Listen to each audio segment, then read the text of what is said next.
Morning Invasion with Dex and Steve-O on Star 88.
Morning Invasion with Dex and Steve-O on Star 88. All right, enough. It's time to start talking.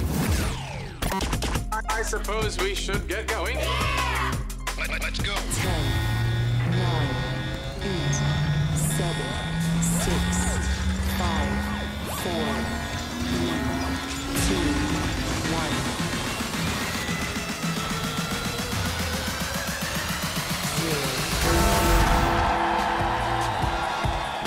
Oh my goodness, it's Tuesday.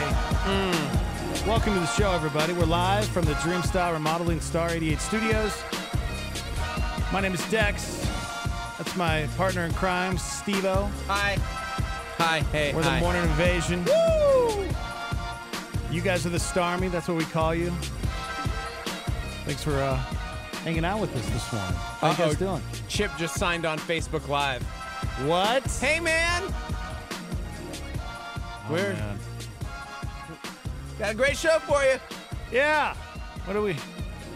Oh, just got. We'll be right back after this. Just kidding. Chippers, good morning. Welcome, everyone. Man, we got a huge show for you guys. We do. I am stoked. National Chocolate Chip Day. Gross. Which means we're going to be eating chocolate chips all morning long. No. That's not true. No. Although, I do love me some chocolate. I was going to say, it did spawn an interesting conversation off the air.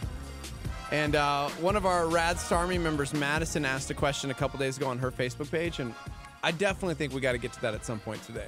Mm-hmm. At some point. Yeah, just like you guys don't trust me when you find out that I'm not a coffee drinker. When people say they hate chocolate, I get it because I don't trust you. I don't trust people that don't like chocolate. How can you not like chocolate? Doesn't make any sense. That is a weird thing. Yeah. I feel. Do you think chocolate's more likable than coffee? I don't. I gotta say, I don't know what it is. I'm okay with it. It's not my go-to. I'm not a chocolate guy at all. You don't like chocolate milk? I don't. Really? Hot chocolate? Nope. I'll take black coffee because I can't like Joey Brodus.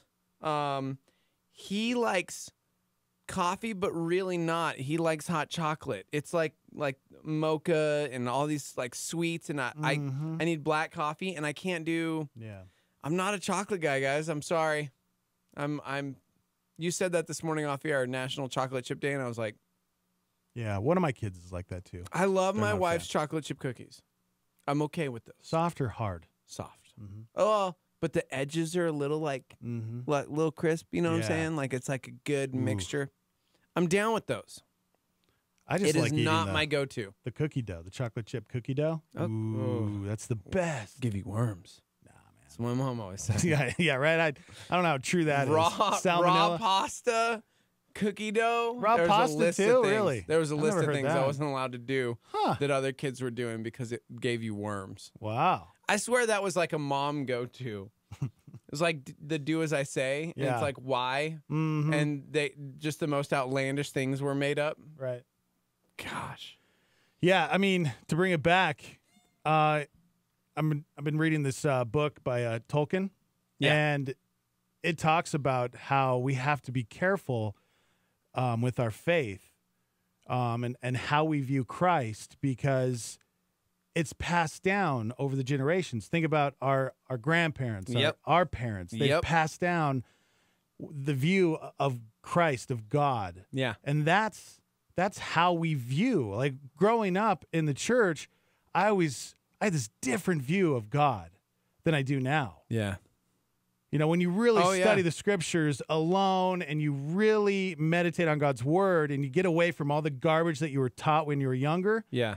you can really start to understand who God is. Dude, and you're bringing up something crazy because I think about this all the time with my kids. I want them to have their own experiences and their own faith, but I still want to instill the values and like I want them to know, and they do know because they read God's word themselves, but like growing up for me, it was all really just living off my mom and my grandmother's faith. You know what I mean? Right. Like Yeah. for real. Mm-hmm. It wasn't until my 20s it's like something like changed in me. Something just clicked. And when God really began to use me, because I was able to submit and realize that a lot of it I believed simply because it was one of those, my mom, I had family that like, they told me, and so it was like, okay. And there were some things that were wrong. Yeah. There were some things that like I just trusted and believed because it's like, oh, it's my family member. They love Yeah. me, and they don't mean to steer you wrong, but that's why it's so important for us to dig in ourselves because sometimes we can be wrong. You can be told that chocolate's the greatest, and then next thing you know, you realize someday it's got like kind of a bitter taste. And it's gross. That's not true. And it's not super good, I don't know what guys. chocolate you're eating. It's only good with caramel and nougat and peanuts. And it's called a Snickers Are bar. you eating the dark chocolate? And then you're just sad. yeah. I'm okay with it. I'm okay with chocolate. I don't freak out. Like somebody on here said that they gag at the smell of chocolate. I'm like, I'm not that bad. I can't believe we just took National Chocolate Chip Day and brought it back to Christ. That's amazing. Because I'm sitting here thinking, man, You that's did that. right. How did I do that? Isn't that how people are with God? Is I'm okay. I'm okay with Christ. Yeah, I'm good. I'm fine. We're good. Or it's like that, you know, you bring up Jesus and they're like, oh, it's bitter. A gag at the Yeah. smell of Jesus. Because of what they went through, Yeah. what they were taught, or That's maybe they had a true. bad experience. Maybe you just had a bad experience with chocolate. and I need better Maybe chocolate. you need good chocolate. I'll tell you what I don't need is good chocolate. I can't, man. My mom used to always take us to Double Rainbow. What it was, right? Was what it was called. What is it? Double Rainbow? Yeah, now it's called Flying Star. Oh, is that what it used to be It called? used to be called Double Rainbow. I don't know. It's called Flying Star. And it's like you just pick out, and they had like all of the cakes, and I'd just be looking at everything, and it was like the triple chocolate raspberry blowout extreme or what, and I'm going, like it was just like chocolate is so rich to me. I can't, dude. Wow. Yeah. Yeah, it's crazy. It's I mean, we can teach our kids that God is this chocolate lava cake. You know what I'm saying? This beautiful, delicious chocolate lava mud cake that is just so beautiful. But then we can also take it the opposite direction, and we can make God come across as this God of judgment. Oh, and dude, a tyrant. You mess up, and he's gonna strike you dead. Mm-hmm. He was Odin for me for many years. Like he was just waiting for me to mess up, to lightning bolt me. Somebody chimed in on the live line and said chocolate is of its father, the devil. So I guess I'm not alone. There are people, but you'd be surprised. It is National Chocolate Chip Day. The percentage of Americans who hate chocolate is pretty crazy. Yeah, 2% of Americans say they hate chocolate chips, and another 5% dislike them. 57% love them, and 36% like them. That means 93% of Americans are pro-chocolate chip, which might be the biggest consensus on anything in the country. Right. Seriously. 93%. 93%. There's 7% of people. And I wouldn't say that I don't even like using that word anyways. Hate. Yeah. I don't hate chocolate. Me and chocolate are cool, man. We kicked it in high school. We were all right. I wouldn't say like we stayed connected throughout the years. But if I see chocolate, I'm like, hey man, you're cool. I just don't want to hang out with you. You're lukewarm with chocolate, man. Okay. We got to change that. You're living that lukewarm life. No. Come on. I do not want, I don't know. Up your chocolate game. I do know. Someone on the Facebook said maybe you're eating Baker's chocolate. I remember eating Baker's chocolate and I wanted to die. You know what? So gross. When I was a kid, I totally bit into Baker's chocolate. Yeah. And maybe that's it. I bet you that's it. Because that's bitter. That's not chocolate. I was so disappointed. I'll take a little piece of, if somebody's like, here's a little tiny square of dark chocolate. I'm like, yeah, it's refined. You swirl it around. I used to in your not mouth. like dark. I love dark now. And it's actually okay really with good it. for you. Trey says my 7 and 5-year-old do not like chocolate. So, yeah. You guys can chime in. You guys can hit us up on Facebook Live. We're on YouTube Live at Star88. And, of course, you can chime in, 505-338-3700. And the live line, you can text in at what number? Yeah, it's 505-585-LIVE, 505-585-5483. Kim just chimed in and said, good morning, Dex and Jack. Right? I think he looks like Scotty, his brother, today. I kind of do, huh? Yeah. I shaved. I actually combed my hair today, guys. Yeah. I don't know what's great. going on. Our favorite ways to eat chocolate chips are in cookies, Well, yeah. in raw cookie dough. I love that so Somebody much. chimed in actually and said that up in let's see where they live. They're chiming in Lancaster. There's a place they sell different handmade cookie doughs that are safe to eat. Yeah. That's interesting. Granola bars, ice cream, straight out of the bag. Let's see. Milk chocolate chips are by far the most popular type. 51% say those are their favorite. 17% like white chocolate. I like white chocolate. See, and I like the white chocolate macadamia nut cookies. Love those. Oh, so that's so I mean good. that's kind of chocolate. And finally, 6% of people say they eat dark chocolate for their health, and 1% of people say milk chocolate isn't real chocolate. I'm telling you, when I was kicking the sugar, Yeah. that's what saved me was dark chocolate. You know, because you can get dark chocolate that's pretty pure. Yeah. You know, and it's actually really good for you. It's not bad. I would take that over the sweetness because I don't know if it's when you were kicking sugar, I was like, I'm going to kick this too. And I lost my sweet tooth. Yeah. Like I full on lost it, guys, which is pretty cool. If you're cutting something out and you feel like you can't, I mean, why are we going to all these metaphors? You feel like you can't kick something, or you just have to have it in your life. It's like a necessity. I was the sugar kid. Like it was like, I don't care if it's Skittles or, but there had to have some kind of like snack or candy, whatever. And now I cannot. Yeah. I'm good without. Like, we got ice cream sandwiches this week because James is here, and those were awesome. But for the most part, I'm like, I'm good. Yeah. I'm good without. Right. Give me a cup of coffee. Yeah, right. Yeah, I'm thinking about, how the church today, there's a lot of teachers out there that are giving, they call it the bubble gum teaching, or it's a lot like, it's like candy, you know, it's sweet to our ears when we hear it, because it's all just good things and positive things, and there's no hell, there's no bad stuff. It's always just the good, and that's there's no accountability. Ears are just itching for that, Yeah. We like feeling good. Yeah. We like hearing like, oh, I'm fine. Yeah. Everything's gonna be okay. In fact, what we don't like is hearing that what we're doing might not be okay, and that we might need to change some things, that there might be difficulty in our life, that there might be storms, that there might be pain, and we're like, oh, dude, this guy, doom and gloom over here. I'm gonna go this way. And we just kind of... So there has to be that balance. Oh, absolutely. There has to be. Yeah, dude, that's why I'm down with Expound, because Skip goes through line by line. And so inevitably there's going to be something amazing and something that like, this is impacting my soul and I just feel so good. But then on the flip side, there's something that's going to be like, oh, that's convicting. Oh, that hurts. And so like, but when you go through the scripture in its entirety, that's exactly what you're going to find, because, man, that's life. Guess what? There's going to be the good. You take the good. You take the bad. And there you have Facts of Life. And Facts of Life. This is our 4th show together since I got back, and I've heard you say that 4 times. What happened? Why is that I don't know. embedded in your brain? I don't know.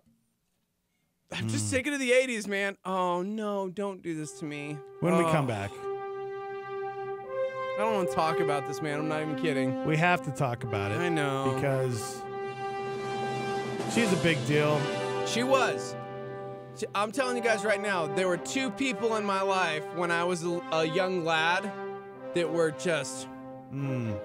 It was Princess Leia, and it was Lois Lane. Yeah, Lois Lane passed away yesterday. We'll give you the details. 505-585-LIVE. You can text into the show. We're also on Facebook Live and YouTube Live. You guys can watch. Chime in. Good morning, Kim, Jarrett, Sam. Welcome to the show, everybody. We're live from the Dreamstyle Remodeling Star 88 Studios. We'll be right back.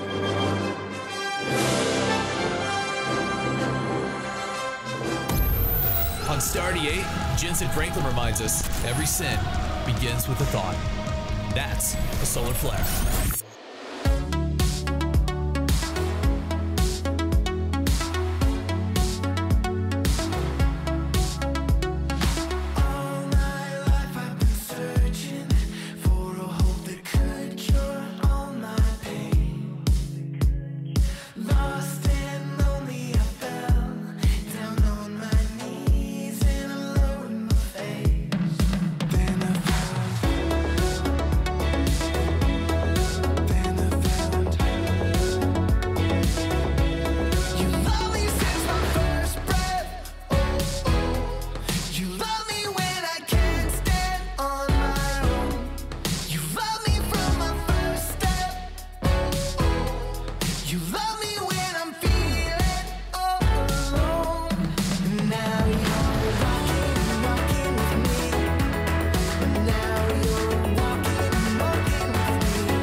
I'm Daniel, and it's time to get in the techno. You've seen the headlines in the news. Gray key lightning box can break passcode, or police use dead man's finger to unlock iPhone, and the like. Well, Apple appears to be once again taking on law enforcement in the name of privacy. Uncovered in a beta release of iOS 11.4, a new feature disables the lightning port after a 7-day period with the phone not being accessed. This would prevent devices like the Grayshift Gray Key from breaking an iPhone's passcode once those 7 days have passed. There is both support and disdain towards Apple's stance on user privacy. Some argue we should allow law enforcement backdoor access to our personal data in the name of security. Some say that the price is too high. You know, we're blessed to live in a country where we have religious liberty and freedom. But not all of our brothers and sisters in Christ are as privileged and face persecution from their governments. If one day the tide turns in the U.S., you may end up being grateful for that privacy. I'm Daniel, and now you're in the Techno on Star 88. Here is a Star PowerPoint from Billy Graham. We're just going to shut up and let him preach it. In Romans 5, but God commended this love toward us in that while we were yet sinners, Christ died for us. Much more than being justified by his blood, we shall be saved from wrath through him. Again, the blood. We shall be saved from wrath through him. And the dictionary defines justification to be free from blame, to be proven to be innocent. We cannot do it ourselves. It's impossible. You can work all your life and do good works and pay money to the church, but that won't justify you. The only thing that will justify you in heaven or upon earth or in hell is the blood of Jesus Christ. And justification means just as though you'd never sinned. Wouldn't it be wonderful as though you'd never committed a sin in your whole life? Well, that's what can happen tonight when you come to the cross. That's the power of the blood. That's the power of the blood. Star 88, Star PowerPoint. What's going on in the news today? Margot Kidder was 69 when she died in her sleep at her Montana home. Melania Trump is at Walter Reed National Military Medical Center following a procedure to treat what White House officials say is a benign kidney condition. Palestinians protest the opening of the U.S. Embassy in Jerusalem. The United States will always be a great friend of Israel. The attorney for Missouri Governor Eric Greitens says prosecutors are no longer looking for the semi-nude photo allegedly taken by the governor of his former mistress in connection with the invasion of privacy trial. The Supreme Court rules that states are allowed to accept sports bets. You wouldn't have to go to Nevada to do that. U.S. stocks continue trading in positive territory. Illinois Governor Bruce Rauner wants to reinstate the death penalty for mass murderers and anyone who kills a law enforcement officer. Individuals who choose to murder a law enforcement officer, they deserve to have their life taken. The bill now goes back to the Democratic-controlled legislature for approval. The World Health Organization, the public health branch of the United Nations, says 500,000 deaths each year can be linked to heart diseases brought on by consuming too much artificial trans fat. Facebook suspending 200 apps that may have misused personal data. Good morning. Welcome to the show, everybody. Dex and Steve-O. 505-338-3700 if you'd like to chime in. You can also text in at 585-LIVE. And good morning, YouTubers and Facebook. Welcome. You guys can watch the show, be a part of the show. We upload on YouTube and Facebook every day at 10. So you can go back. We're also available through iTunes, through the app at Star 88. Download it. Stream us live. Big show today. We're going to talk Flat Earth coming up. I'm going to talk about a mom who was eating alone on Mother's Day. Oh. That's sad. I see some Star Wars stuff. Oh, good. Food stuff. Teenage stuff. Sad nerd stuff. Lots of good stuff, guys. Welcome. And if you guys ever need advice, you guys need help with anything, you know, we're always here. We got a huge Starmy full of thousands of beautiful people that can chime in, that have gone through pretty much everything. You name it. There's somebody out there that's going through it, that's gone through it, that can give you some wisdom. So chime in. Let us know. You can be completely anonymous. All right. So before the break, we were talking about this beautiful woman. Whoa. Whoa! Lois Lane. Her name, Margot Kidder. She was pretty amazing back in the day, right?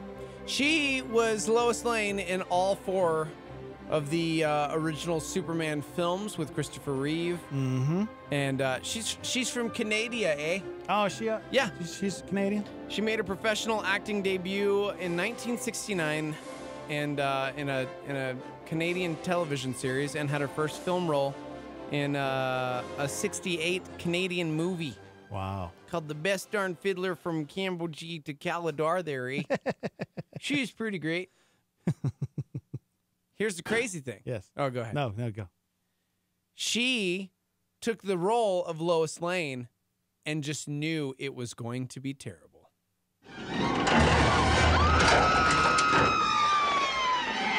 God, look up there.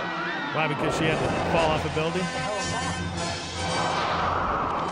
Why did she think it would played be scrappy terrible? reporter Lois Lane, and she just knew it was going to be a flop.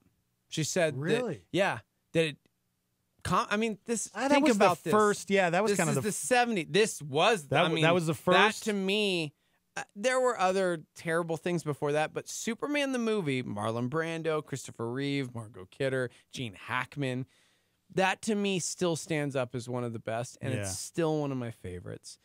That movie, along with Michael Keaton's Batman, were the reason that I'm like a grown up and still a nerd. Yeah. But back then there was nothing like that, and she just said it's going to be a flop.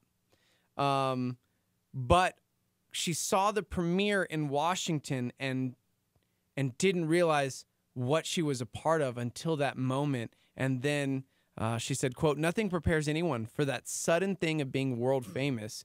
It was such a shock. It wasn't something I really liked or something I was very good at."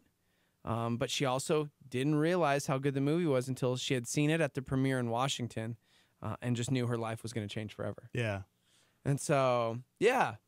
See, I think that right there, that happens to us all the time. Oh, yeah. Because how many times do opportunities open up for us and we sometimes sit there or we get scared as fear starts to jump in and we just talk ourselves out of it. I am so susceptible to this. Mm-hmm. I have to fight and claw and remind my brain that sometimes God's going to throw these things out there and the unknown is okay. Yeah. Because I'm I like kind of a control freak in that area where it's like, but I want to know the outcome. Right. Like, I don't want to waste my time. I don't want to take a risk. I don't like calculated and safe when it comes to a lot of these big things, which sounds weird because I know on the show I'm like kind of crazy and out there. But the truth is, like, I'm pretty guarded when it comes to that. And I don't like making rash decisions to a fault. And I shouldn't say rash, just like I sometimes struggle with making a decision because I'm unsure of the outcome and I want to know everything ahead of me. And I think of Proverbs 3, which talks about trusting in the Lord with all your heart and acknowledging him in all your ways, and he will make your path straight. Like, you still have to walk that path. Yeah. And sometimes you don't see what the path is in front of you. And dude, I hate that a lot of times. And so because of that, it's like it can be terrifying. It can be paralyzing.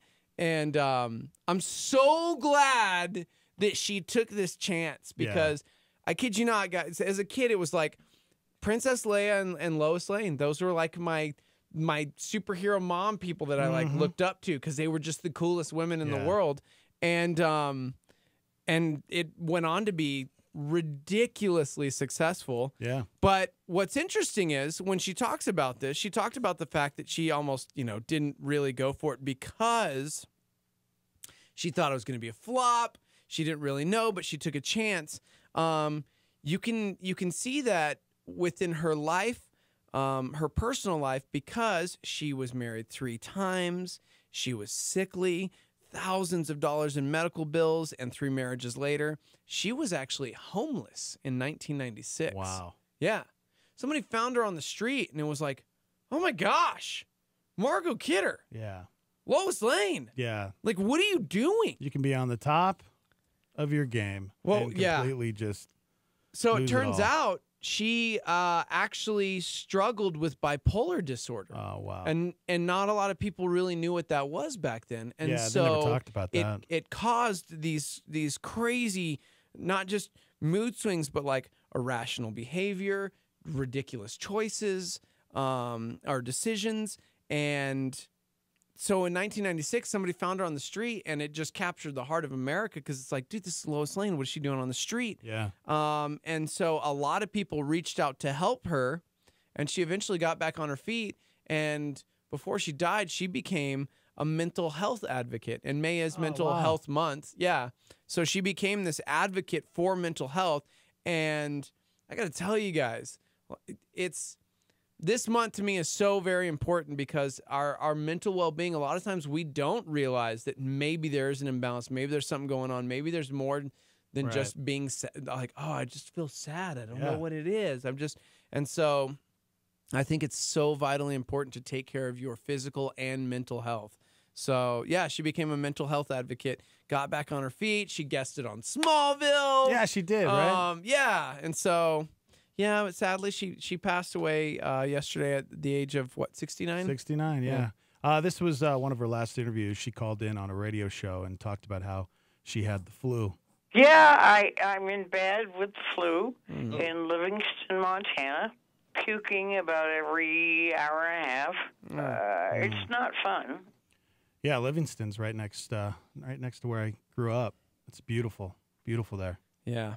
Yeah. Here's Margot. She this is when she heard Christopher Reeve had died. I got the news at about 11:30 and then went back to sleep and dreamed about Christopher. He was still alive in my dreams. And then I said, Christopher, isn't it funny as we get older, we get more and more aware of our own mortality? And Christopher said, I don't. Yeah, dude. And that's so interesting that those were her words, because I feel like that's happening a lot with people. Maybe it's just me, Starmy, but it seems like more and more people from our childhood, people that we grew up loving, people that we watched on television, on film, or musicians that we loved, whatever it may be, are succumbing to either just old age or lifestyles catching up with us. Right. And we realize that, man, this is so short. Mm-hmm. You're 40 this year. I'm going to punch you in the teeth. Life is short, and I'm going to help you along. Yeah, okay, well. I am. That's fine. You It can. is. I'm not going to lie. It has been an interesting year. That's for sure. They Jack say- just graduated, quote unquote, graduated. Like he's going into high school next year. They say 40s and 50s are supposed to be the best times in your life. Oh, so once I hit like 60, I should just call it a day? Yeah, or 60, what? that's your... That's it. You're just done. Yeah. You're just phoning it in I at got that 20 point. good years left in me, guys. 20's a long time. You think it's a long time, but it's so quick. It really is quick, huh? So, especially as you get older, time just flies by. No pun intended. Mhm. Superman. Yeah. Okay, yeah, 'cause 69 years old isn't. No, that's young. Yeah, that's crazy. So, yeah. Anyways. All right, let's talk about this family in Minneapolis. Oh no. They went viral the other day. Because we got to be really careful and really think things through before we post things on Yes. Facebook or Instagram, or decide we want to decorate our home with something. Maybe we should talk to a couple friends about it first. Because this family, they're apologizing because they had no idea what it looked like. But there was a photo taken in Minneapolis and went viral the other day because it looked like someone had hung effigies of black people on their porch. Yeah. So people started thinking this is a race thing. This is a racist thing. Turns out the person who lives there owns a custom piñata company, and someone had ordered a bunch of piñatas. They wanted to resemble the people in their wedding party. I And don't understand this. a lot of the people in the wedding party were African-American people. So you got to see the picture, because when you look at the picture, oh my gosh, it looks like these piñatas who are black people are hanging in the front porch of this home. What? Right? I was trying so hard to roll and be like, yeah, man, misunderstanding. They were building piñatas for this wedding party. That is the worst picture I've ever seen. The worst picture. I mean, just while you're creating these piñatas, I don't know. This is the apology. I deeply care about the concern out there. If you allow me, I could try to respectfully share with you how we, Hispanics, interpret piñatas and celebrations. We want to teach our children to reach for the goodness inside, regardless of the shape. The birthday kid usually chooses a liked character such as Spider-Man or a Disney princess. In this case, I was making piñatas for a wedding that happened to include Caucasian, Latino, and African-American groom and bridesmaids. Yeah, but where are those at? Unless those are the first just 3 that they made. Where are the other ones? Oh, my gosh. Those are just 3 black piñatas hanging from the porch.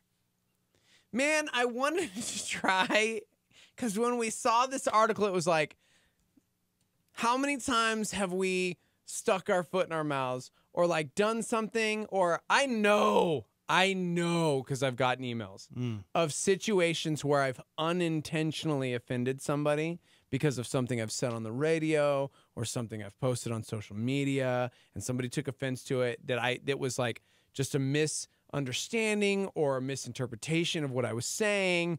But this seems so basic. Yeah. This seems so commonsensical. I don't understand how you could do this without thinking. I mean, clearly this hit national news. Yeah. I can't even look at the photo. If you drove by this house, you would think, oh my gosh. Pretty good. Yeah. This person's pretty good at making piñatas. Yeah. We'll throw it out there. What good idea backfired on you? No, that's never a good idea. Could you imagine being in a wedding party? That's their job, though. Like, they make piñatas. I'm talking about, like, even before this, who's the family that decided, hey, bro, you know what's a good idea? We should get piñatas of our wedding party and bash them with sticks at the wedding. That's another great point. That's the weirdest thing I've ever heard in my life. Yeah, let's bash the groomsmen and the bridesmaids. Yes! Listen, guys, we know funny. that weddings are expensive, and you're going to have to buy a stupid dress or rent a tux, and it costs money every time, and we want you to be a part of it. In return, we're going to make piñatas, lifelike, life-size piñatas of you that we are then going to bash in with bats and get candy. If you own the piñata company and somebody requested that, I mean, I mean, that's your job. Oh, I'm way more angry at the wedding party than the piñata guy. Although, again, hanging them. Why would you hang them from the front porch? I don't That's know. what I don't get. Isn't there another area? Do you take your work home? Do you work out of your house? Maybe.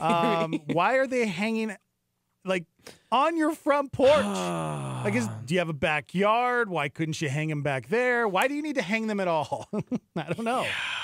I don't know how to create a piñata, so I mean, they have to dry because it's like paper mache. I guess. Right? So maybe they they're hang them outside but to in like the dry front in the porch of your house. That's a pretty nice house. It is a nice house. It's a nice house. Why would you Looks want to like that hang your porch piñatas wraps around? Like they could have done that Yeah. from the backyard. Who would want their piñatas, their work hanging from their front porch? And how could you not think that people would drive by and think, wow, that looks like a human being that just got hung on someone's porch? Guys, it really does. Like I can't see it as anything else. Anything else. Yeah. I'm trying to give, this person a bit of the doubt, but I don't know. I don't understand how you could miss that.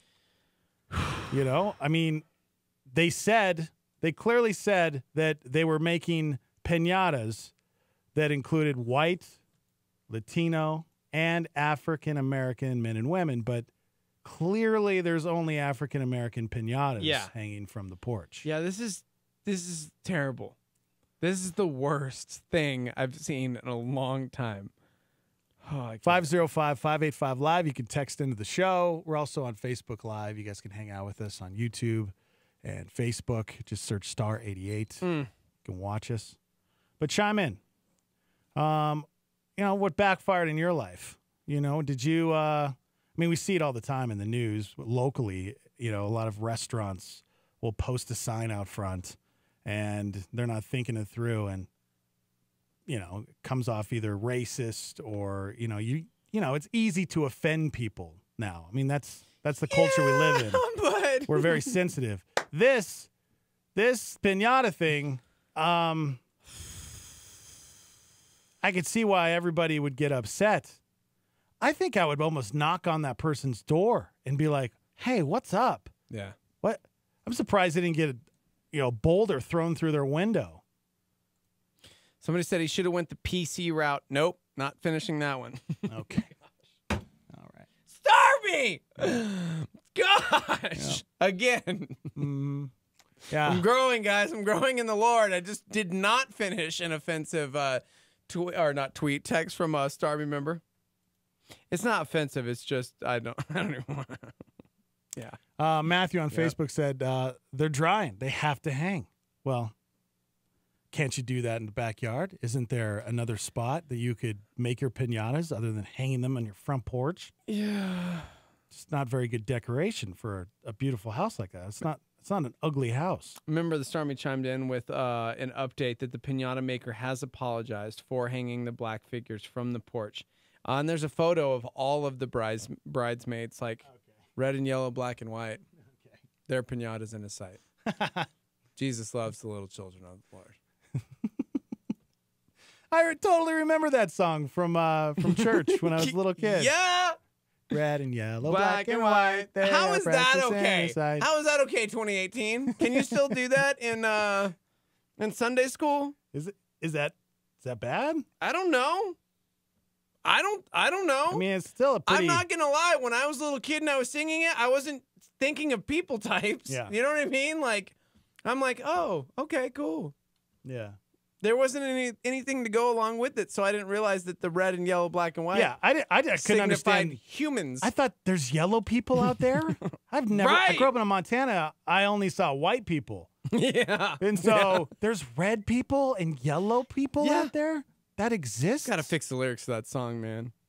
Yeah, the Minnesota piñata maker has apologized for hanging pieces of his work from the front porch of his house. Gosh.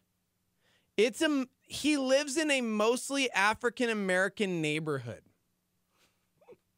I don't. Okay. Well, maybe. Okay. And so is he African American? Victor Chavaria. He's the owner of Happy Kids Piñatas. He was filling an order for the wedding. He made these paper mache piñatas, hung them from the porch, and obviously, as we mentioned, somebody drove by, saw it. Posted it. He immediately took the piñatas down and called the police because of the threats. Oh, he was getting threats. And all the people driving by his home. He is a Mexican immigrant. Said he considered going back to Mexico to get away from the uproar, which continued through the entire weekend. But after talking with his friends and neighbors, including a few African-American pastors, he decided to stay in the neighborhood where he's lived for 3 years and explained it was all a cultural misunderstanding. There's no hate in my home. I don't know how else to deliver this message. I'm very, very, very sorry for my lack of judgment and lack of sensitivity. See, that's another thing you can add to it. Cultural context. Yeah. He's a Mexican immigrant. He's been here 3 years, and he just didn't know. He didn't know. He decided he would make the African-American piñatas first. What's cool is he's thanking the Lord for the experience, because he says he's actually grateful for the conversations it has in turn sparked.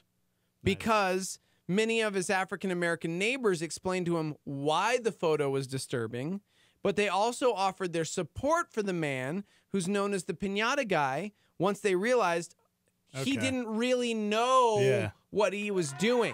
That is a dope response. That's cool. We don't get that a lot of times.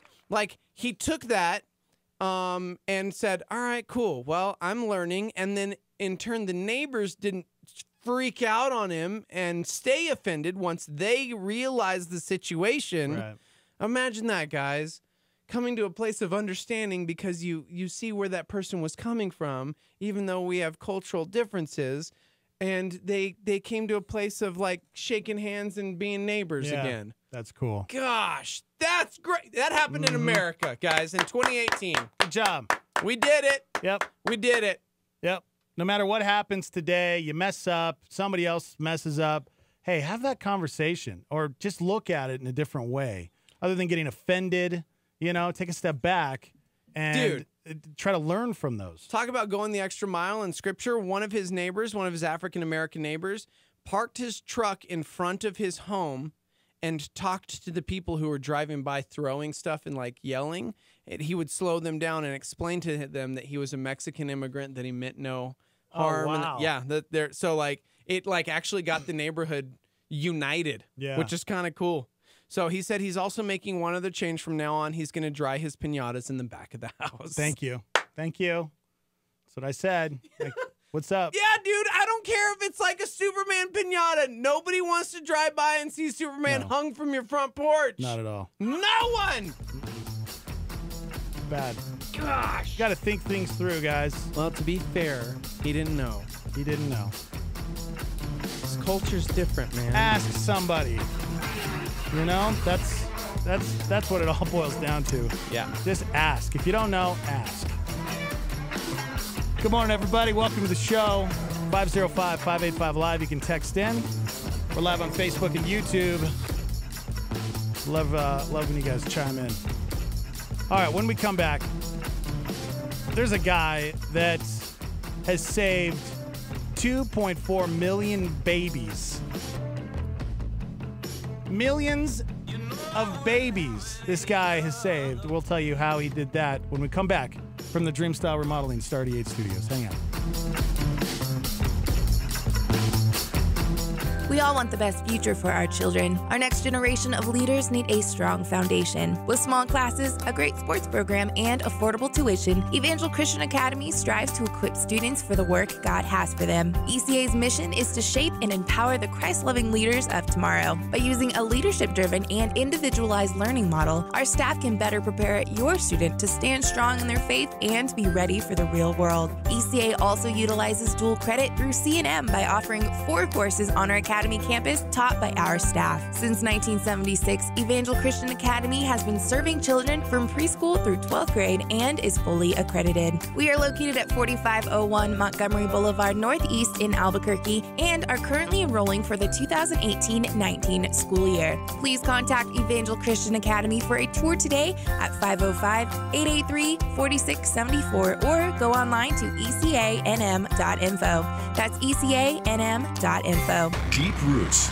That's what Skip Heitzig says is crucial to spiritual revival. If all of your Christian growth is top growth and not under the soil, you won't be able to stand the heat of the summer, so to speak, the persecution, the tribulation. The Christian life is an awesome adventure that does not make it easy. It's hard. There's some difficult, hot spots that occur in every believer's life. And to stand the heat, you need a root system. How about more Bible teaching from Skip? Simple. Click in at connectwithskip.com. Connectwithskip.com. Now, Skip says the best investment you can make is in people. You just never know. You might be planting a seed that could germinate. That person might move away, might tell somebody else. That person may be the next Billy Graham. Here's a final flaming thought in this hotspot with Skip Heitzig. Look at the potential that God has placed before you and just go, rub your hands, go, Lord, this is awesome. What might grow because of this? Hotspot. KLYT, Albuquerque, Santa Fe is Star 88. That's our story, and we're sticking to it.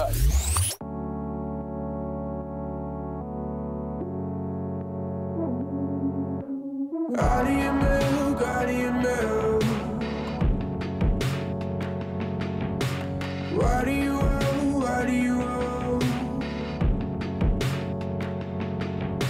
So more than you got, more than you got.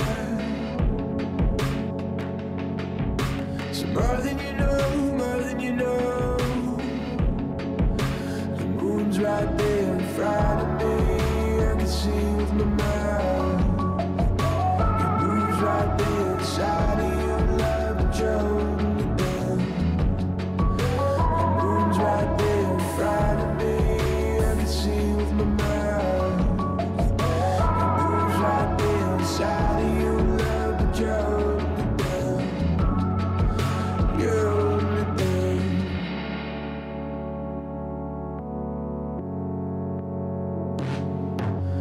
Bottle of smoke, bottle of smoke. You follow the grid, follow the grid. But I spell the right, spell the right. When you spoil the kid, spoil the kid. And I just want a glimpse of it with my feet on the ground. And I'm not scared to climb, cause I heard the drum me down. And I just want a glimpse of it with my feet on the ground. And I'm not scared to climb, cause I heard the drum me down. Cause this is the world I'm swimming in, swimming in. And this is the morning when I'm coming undone, undone. And this is the body I'm filling in, filling in. And this is the moment that we both run from, run from. Out of your milk, out of your milk. Where's your mind, where's your mind? The water is warm, water is warm. Is that a surprise, that a surprise? Cause this is the water I'm swimming in, swimming in.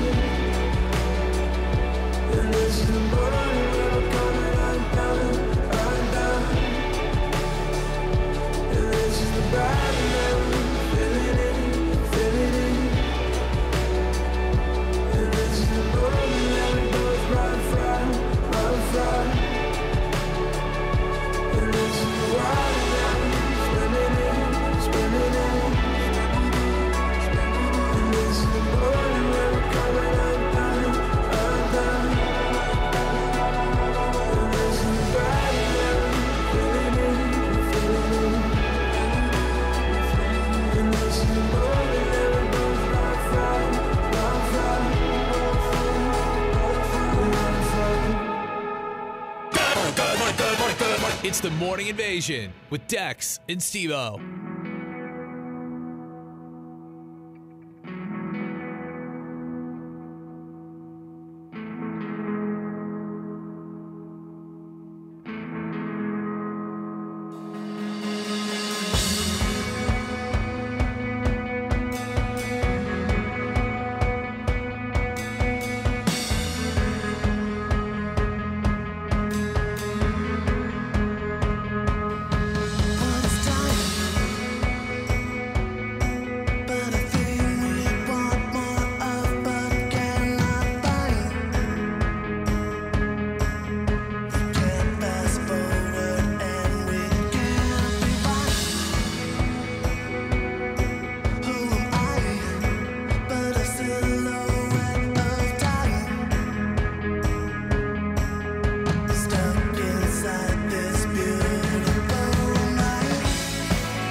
all that light we know. We've been holding on to nothing. It's time we let it go.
It's the Morning Invasion with Dex and Steve-O.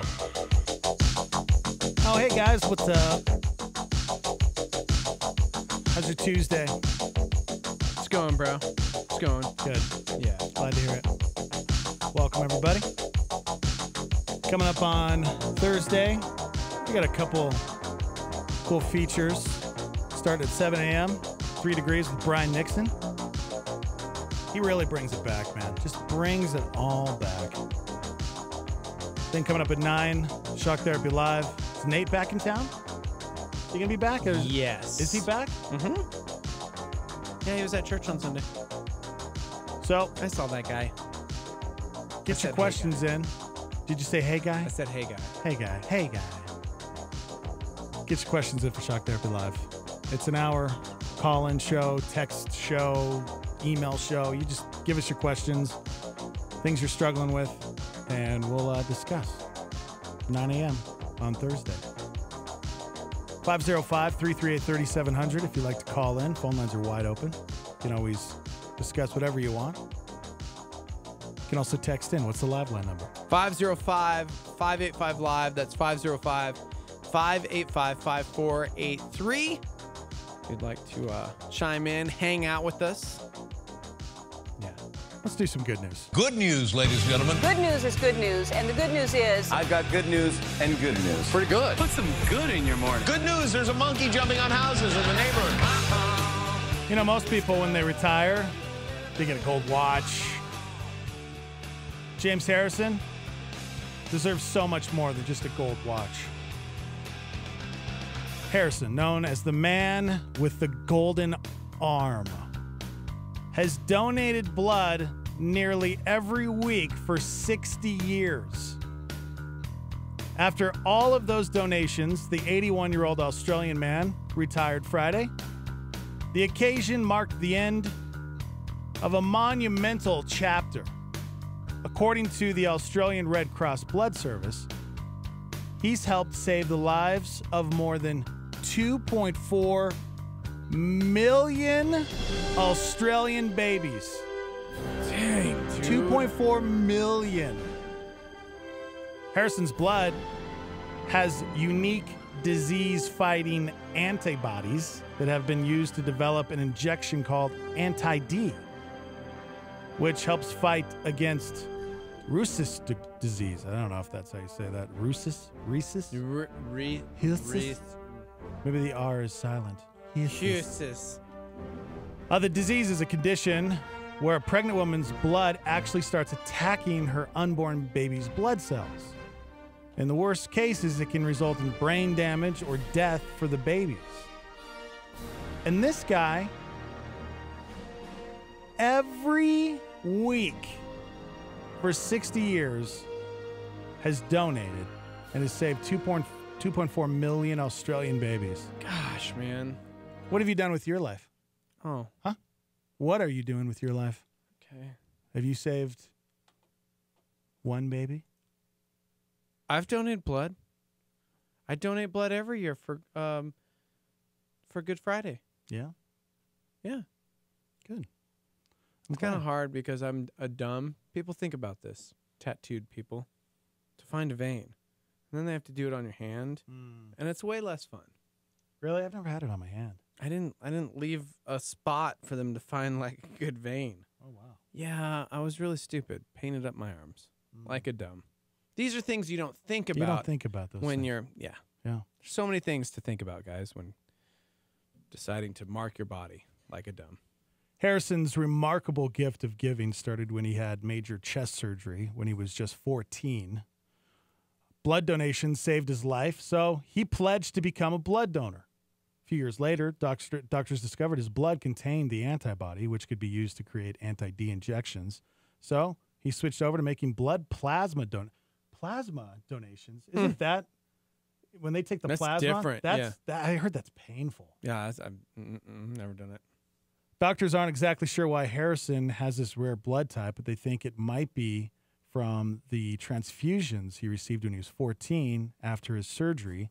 He's one of no more than 50 people in Australia known to have the antibodies. That guy, that's the guy you want when the zombie apocalypse breaks out. Because he's got the cure in his blood. He's got the cure, man. It'll fight that strain. I've seen too many. He's the guy you want when you get sick. Somebody said that question isn't fair. Not everyone has magic blood, bruh. You know what? Even though his blood is magical, it doesn't matter because they still need your blood. We also have a very upset star member who just really knew like the outcome of the story. They assumed that he's a fertility clinic firefighter, and that's how he saved millions of babies every day by fighting fires and keeping the clinic up. That's not it either. Nope. He says every bag of blood is precious. His blood is actually used to make a life-saving medication given to moms whose blood is at risk of attacking their unborn babies. Yeah, it's insane. This guy is... He's Will Smith from I Am Legend. Yeah, right? He is. He's going to be Will the... Smith? Yeah, he was the last one. He was the one that... He's the one that had the antivirus? Yeah. Yep.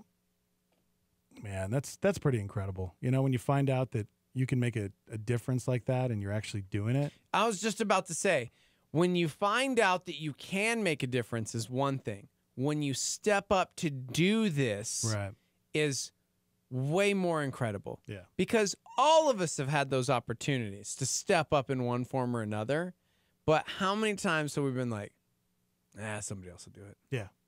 I've done that. Feeding I'm not on even gonna kids. lie. We talk about that great organization that, you know, was started here, you know, where they're feeding kids that go hungry. Yeah. The only food they get is when they go to school. Yeah. And then and so we got bins that are set out right outside here. I mean, at any point I could go down to the grocery store and I could just load it up in my car and then take the bags over.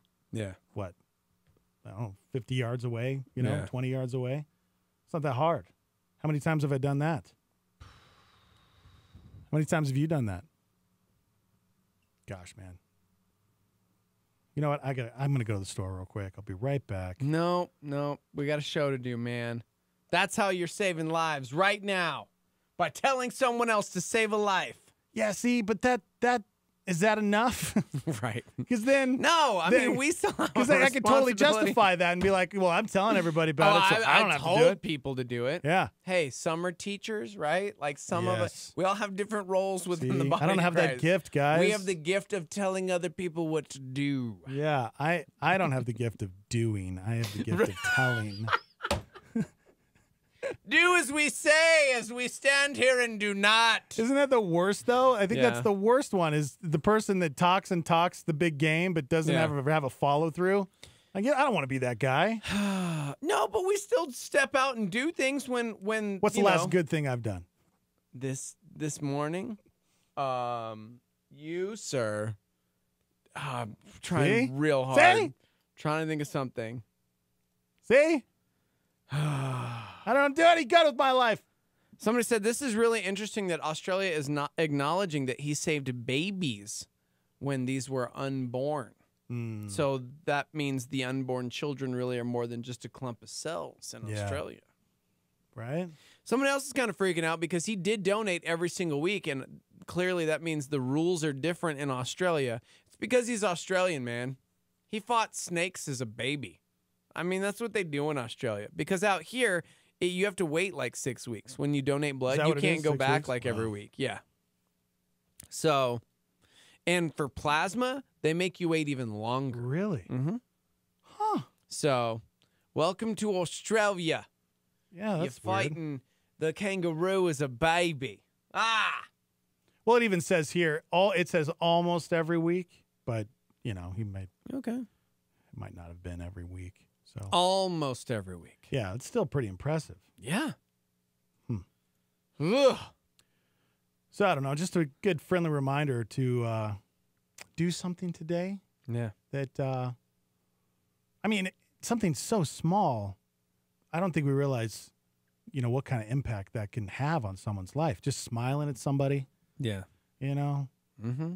You're at the drive-through and the person hands you your food and you look into their eyes and you say, wow, you have beautiful eyes. What's that going to do for that person? What if they're down and out and maybe they feel ugly about themselves? Somebody you say, wow, you have beautiful eyes. Somebody just sent us something from their cubicle. I think this is probably pinned in their cubby that said, wow, this is just what you guys are talking about. It's titled, That's Not My Job.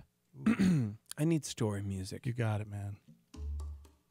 This is a story about 4 people named everybody, somebody, anybody, and nobody. There was an important job to be done, and everybody was sure that somebody would do it. Anybody could have done it, but nobody did it. Somebody got angry about that because it was everybody's job. Everybody thought anybody could do it, but nobody realized that everybody wouldn't do it. It ended up that everybody blamed somebody when nobody did what anybody could have done. Moral of the story, bro. What's the moral of the story? Moral of the story is, hold on, was it nobody that came first or somebody after everyone there's somebody, or everybody? If anybody and everybody is a somebody and a nobody, you don't want to be a nobody. You want to be a you want to be someone. You want to be someone. You want to be a somebody. Not just in anybody. And surely not everybody. You're a somebody. Because nobody remembers you. Great. I don't know. I don't know. God, Yeah. so confused right now. Yeah. No, that's actually really the perfect for what we're talking about. Yeah, right? Nailed it. I know. Somebody said my husband donated plasma twice a week. You actually don't have to wait that long. Really? Mm-hmm. Twice a week. Is that the painful one too? I don't know who told me that. I think. Yeah. And do you get money for plasma? Yeah. Somebody else chimed in and said you actually should be able to donate plasma twice a week. Somebody else said I used to donate plasma twice a week for years in my 20s, and it's not that bad. Is there a certain spot where they can only get the plasma from your body, or do they just? How does that work? It's from the plasma vein. From the plasma. I have plasma no idea. vein. I have no idea. Actually, yeah. Can it only be taken from your ankle or your big toe? Oh. Yeah, they had to stick a needle in your big toe. Stop! Oh my gosh! Talking. There's no way. I just turned the station. Whoo! What if your big toe was like the faucet for the body? Like everything just went through the big toe. Does that mean like you would have to like blow your big toe? Like You have if to you blow had, your like, big toe. snot, You have to like go to the everything- bathroom with your big like toe. Literally everything just came out of your big toe. It was like a cap that you unscrewed. It makes sense to me as a child because when I was a child, I just knew that like when you ate stuff, it went down to your feet. And like when you were full, it's because you had filled up your body with food. Wow. Yeah. That's pretty weird. I said when I was a child. Uh-huh. Gosh. Somebody said we have superheroes here in Albuquerque who donate plasma. You're allowed to donate plasma twice a week. You're only allowed to donate blood once every... Wait. You're only allowed to donate wild blood once every month or 3 months. Get the facts, brothers. Wow. Get the spell checker and do that better, brother. Solange Marissa on Facebook said, plasma saved my son's life. So Wow. shout out to those who donate. Yeah. That's cool. Whew. Yep. Just a simple act of just donating. Rachel Saves said donating lives. plasma is a little uncomfortable, but she used to donate twice a week, and it helped with her migraines. Really? Yeah. Huh. And she said, it's so funny that you guys were talking about this because I was just thinking about going back to do it again. Yeah. Get out there, guys. Too bad you couldn't pick the age of your blood. The age of your blood? Like you want young blood? I want young blood. I want young blood. They do it in Silicon Valley. They do. I want the young blood. It's supposed to be healthy. You're supposed to look young and vibrant after you have taken the young blood. No, that's not. What is this, Harry Potter? You have to drink unicorn blood? I would to, like 18-year-old blood, please. A nice 18-year for you. A nice 18-year. This is good. Bag of blood. Smell this one. It's uncorked. Yes. This is a nice, it's like the younger the better. It's the opposite. Right. So it's not aged. Mhm. Okay. Yeah. I get this. Yeah, young, healthy blood. Somebody said if you did everything out of your big toe, stubbing your toe would take on a whole new dimension. Right? Horrible. Yeah. For real.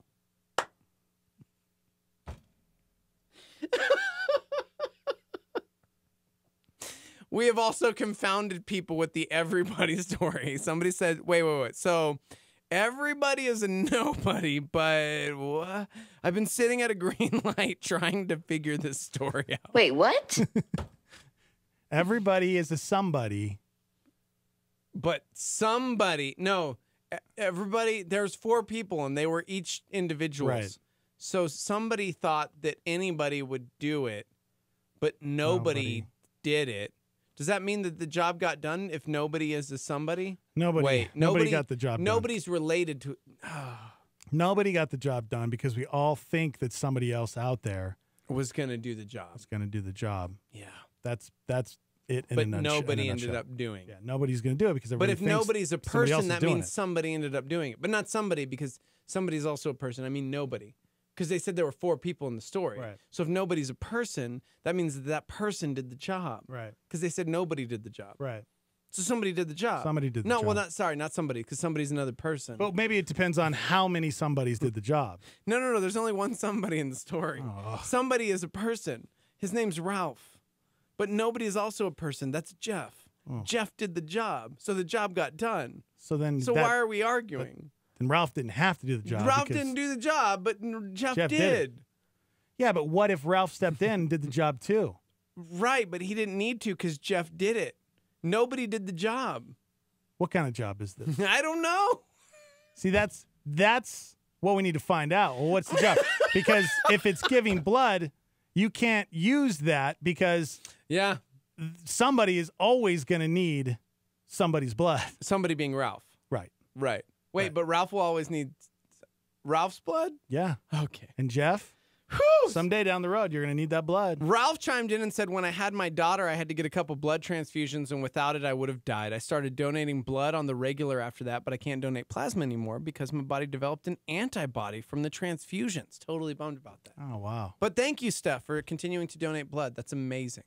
I think like there are simple things we can do we just don't realize. Simple things in our community, simple things like donating blood that we can do that will have a positive impact on our culture around it, on our community around us, and we just don't do it. Yeah, we could wipe out childhood hunger. Yeah. If we all did something. We could. You know, think about if all of us tithed the church. Right. If every Christian, if we just could did wipe what out we- world hunger. Yes. We could wipe out world hunger if all of us took it serious. You know, that's mind-blowing. We could change the world. There's a song in there. There's got to be. Sounds good, man.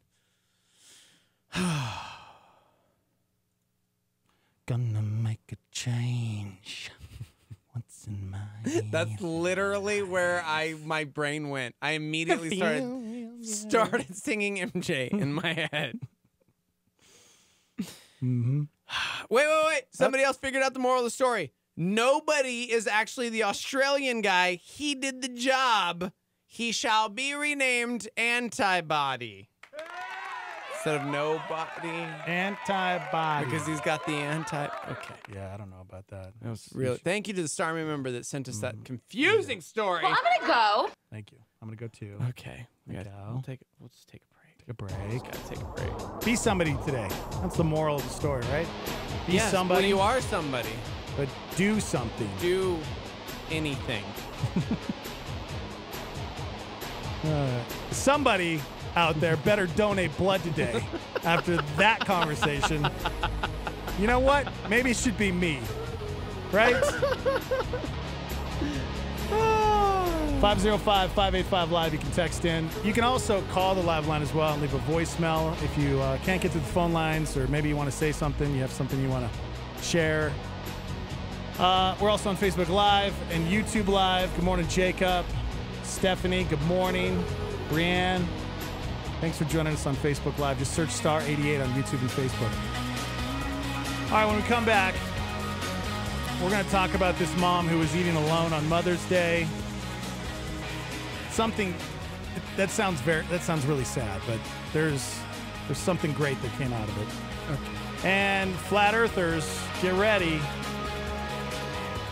We're going to talk about that when we come back. We're live from the Dream Style Remodeling Star 88 Studios. Hang on. I'm Heidi, and here's what's happening. Celebrate our nation's independence at Freedom Celebration at Isotopes Park on Friday and Saturday, June 29th and 30th. This is a free event, and it's open to everyone, with fireworks on both nights, live music from artists like 10th Avenue North, Matt Maher, Sarah Reeves, and Trip Lee. There will be fun for the whole family with inflatable bounce houses, face painting, and much more. An evangelistic gospel message from Pastor Skip Heisick will also be featured each night. Doors open at 5 p.m. with the event kicking off at 7 p.m.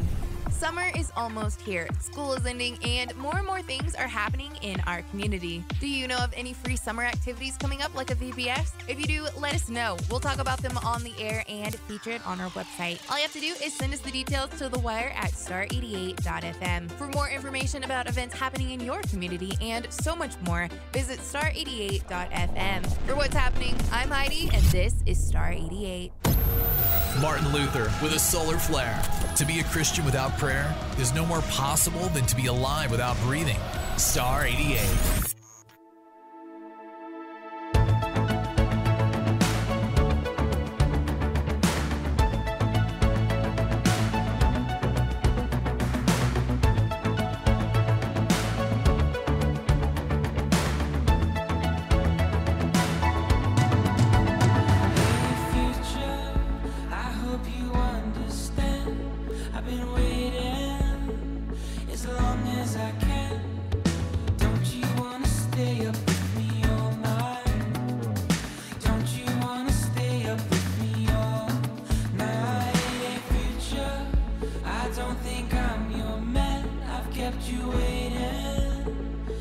Long as I can, don't you wanna stay up with me all night?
perfect for each other. I know it's you sees it too. And we could never find another. Don't mind to say you're mine to lose. And we'd be perfect for each other. I know it's you sees it too. Can't change your heart just to fall in love with you. I hope you wait next time just to fall in love with you. I'm trying hard just to fall in love as long as I can. As long as I can. Wait on me, stranger, just to fall in love. I'll be there, stranger, just to fall in love with you. Stranger, just to fall in love with you.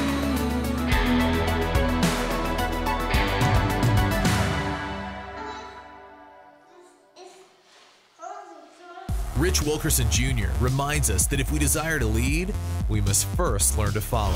When we come to church, what I'm doing right now, this is called preaching, okay? Preaching means to proclaim. And this is quite different from a lot of different things that happen all across our world. What we're doing today is on Sunday, people all over the world right now are listening to someone open up God's word and then proclaim the truth of God. And the Bible talks about that there's power in our preaching. The Bible says at the cross, it's foolishness to those that are perishing, but to us who are being saved, it is the power of God. And here's what I love about our God. All of us, come on. All of us can be on this different faith journey, but even though we're on this different faith journey, God is so big that he can speak intimately to each and every one of us on our journey. And as we preach, God speaks to us. That's a PowerPoint on Star 88. What's going on in the news today? Margot Kidder was 69 when she died in her sleep at her Montana home. Melania Trump is at Walter Reed National Military Medical Center following a procedure to treat what White House officials say is a benign kidney condition. Palestinians protest the opening of the U.S. Embassy in Jerusalem. The United States will always be a great friend of Israel. The attorney for Missouri Governor Eric Greitens says prosecutors are no longer looking for the semi-nude photo allegedly taken by the governor of his former mistress in connection with the invasion of privacy trial. The Supreme Court rules that states are allowed to accept sports bets. You wouldn't have to go to Nevada to do that. U.S. stocks continue trading in positive territory. Illinois Governor Bruce Rauner wants to reinstate the death penalty for mass murderers and anyone who kills a law enforcement officer. Individuals who choose to murder a law enforcement officer, they deserve to have their life taken. The bill now goes back to the Democratic-controlled legislature for approval. The World Health Organization, the public health branch of the United Nations, says 500,000 deaths each year can be linked to heart diseases brought on by consuming too much artificial trans fat. Facebook suspending 200 apps that may have misused personal data.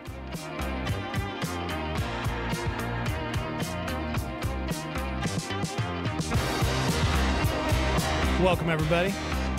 Starmy, how are you? Thanks for joining us. Good. Oh, guys. Yeah? Yeah. What's your name? I don't know. So happy to You be don't, here. you don't know your name? Did nobody name you? Why are you laughing? I have no idea. It was what was that character you can do? Mr. Hanky? Mr. Hanky and the other character you can do really well. The other, Elmo? Elmo. That was like a cross between those two. two. It's like Elmo when he hits 35. Yeah. Everybody. Last been rough on Sesame Street. Like he gets like kind of the gruffy, That's like been rough. Yeah. Child actor. Child actor. Child actor in their 30s. Elmo had it rough, bro. Oh my god. You don't want to be a child actor, man. Right? Just saying. That's good, man. That's good. Welcome to the show, everybody. I've got to develop that. Yeah, I probably should. 505-585-LIVE. You can text in. Also, phone lines open. 505-338-3700. Man, I am never flying on an airplane ever again. Did it happen again? Yes! No way. Yes! Yes! That happened again. Somebody got sucked out of the plane. The co-pilot! Oh, my gosh. The co-pilot. I'm sorry, guys. I'm sorry. I just broke across, like, breaking news, and I'm like, I'm sorry. I apologize. We can talk about what we were going to talk about. Listen, my dad died in a plane crash when I was 6 years old, and I hate flying. And this year, like, friends and friends of friends, tragically. And I'm like, nope. And yet again, another flight was forced to make an emergency landing after the cockpit windshield blew out. Oh, goodness. Did a bird hit it? Like, what do you mean it blew out? The captain says that the cockpit just blew out the entire windshield. They were able to land it. They landed the airplane with a blown out windshield. Imagine that. You're the pilot. Anyways. Yeah, when I was flying to San Diego and back, my seat was right next to the wing, right next to the engine.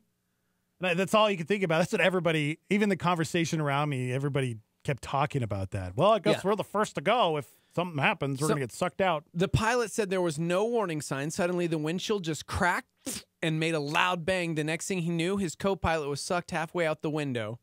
Everything in the cockpit was floating in the air. Most of the equipment malfunctioned. I couldn't hear the radio anymore. The plane was shaking so hard, I couldn't read the gauges anymore.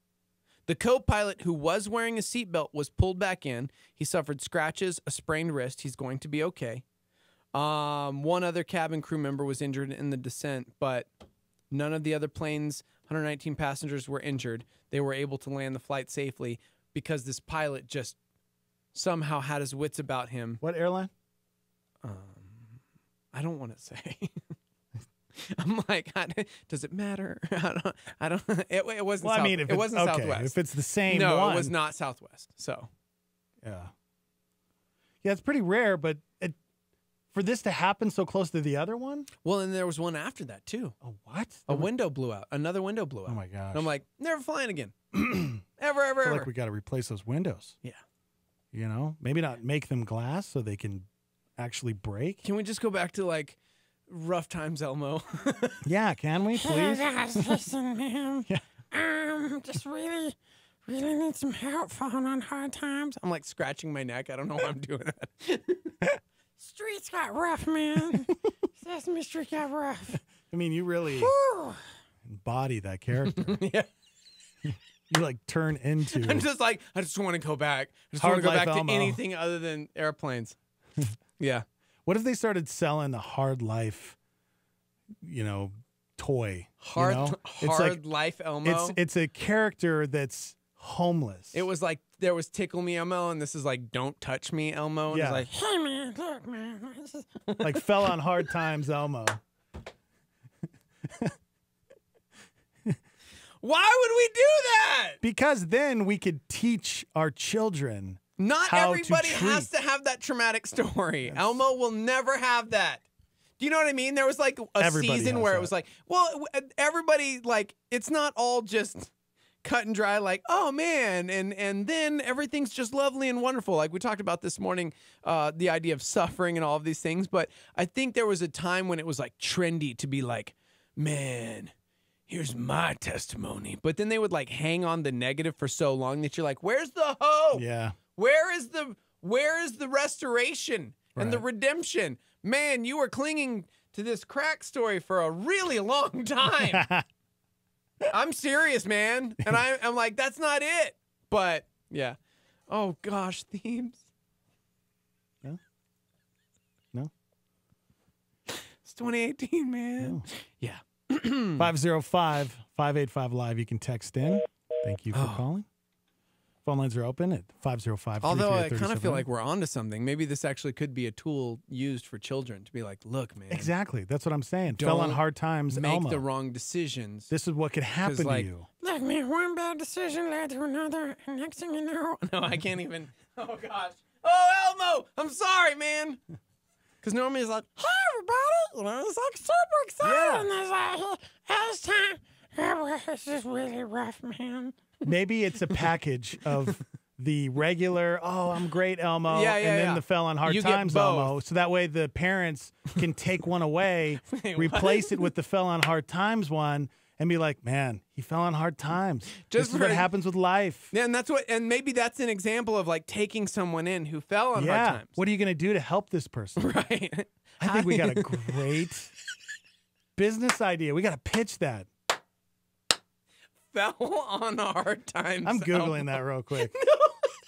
Fell on hard. I promise you there's no toys. Oh man, you know what the funny thing is?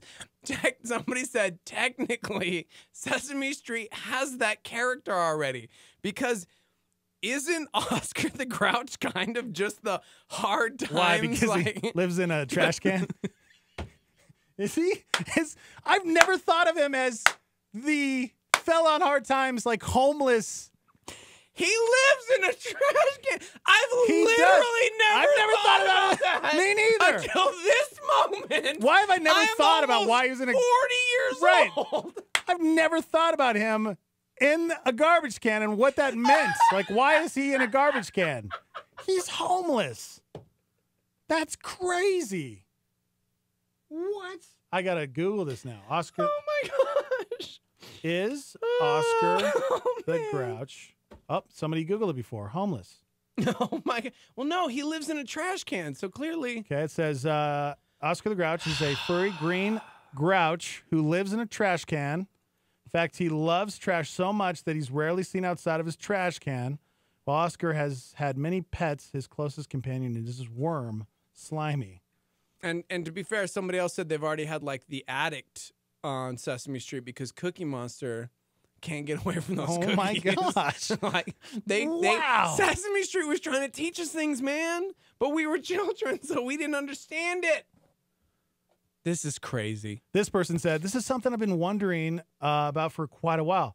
But Oscar is a strange guy who lives in a trash can. I was wondering if he was supposed to represent a homeless person, since homeless people are common in places like that. I remember reading the book, The Wisdom of Big Bird. Carol Spinney said that Oscar was supposed to originally just live in a pile of trash on the sidewalk without a garbage can. Oh. So I wonder if the original intention for Oscar was that he was supposed to be a homeless person. Has anyone thought about this? Now people are chiming in with the fact that all of our Sesame Street characters have something. See, guys, because we all are dealing with something. Because the Count is clearly OCD. Because he's constantly... Yes. Bert and Ernie. Don't get us going on Bert and Ernie. Okay. Let's not go down that road. Not on this Christian station. Whoa.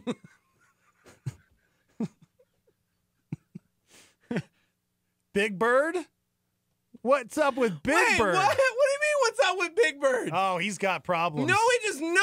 I can't think of any. He represents all that is good on Sesame Street, man. Mrs. Piggy? Mrs. Piggy's got issues. Whoa. Stop right now. What? Miss Piggy, not Mrs. Piggy. Did I call her Mrs. Piggy? Miss Piggy, until her and Kermit got married. And then it's Mrs. the Frog. That's true.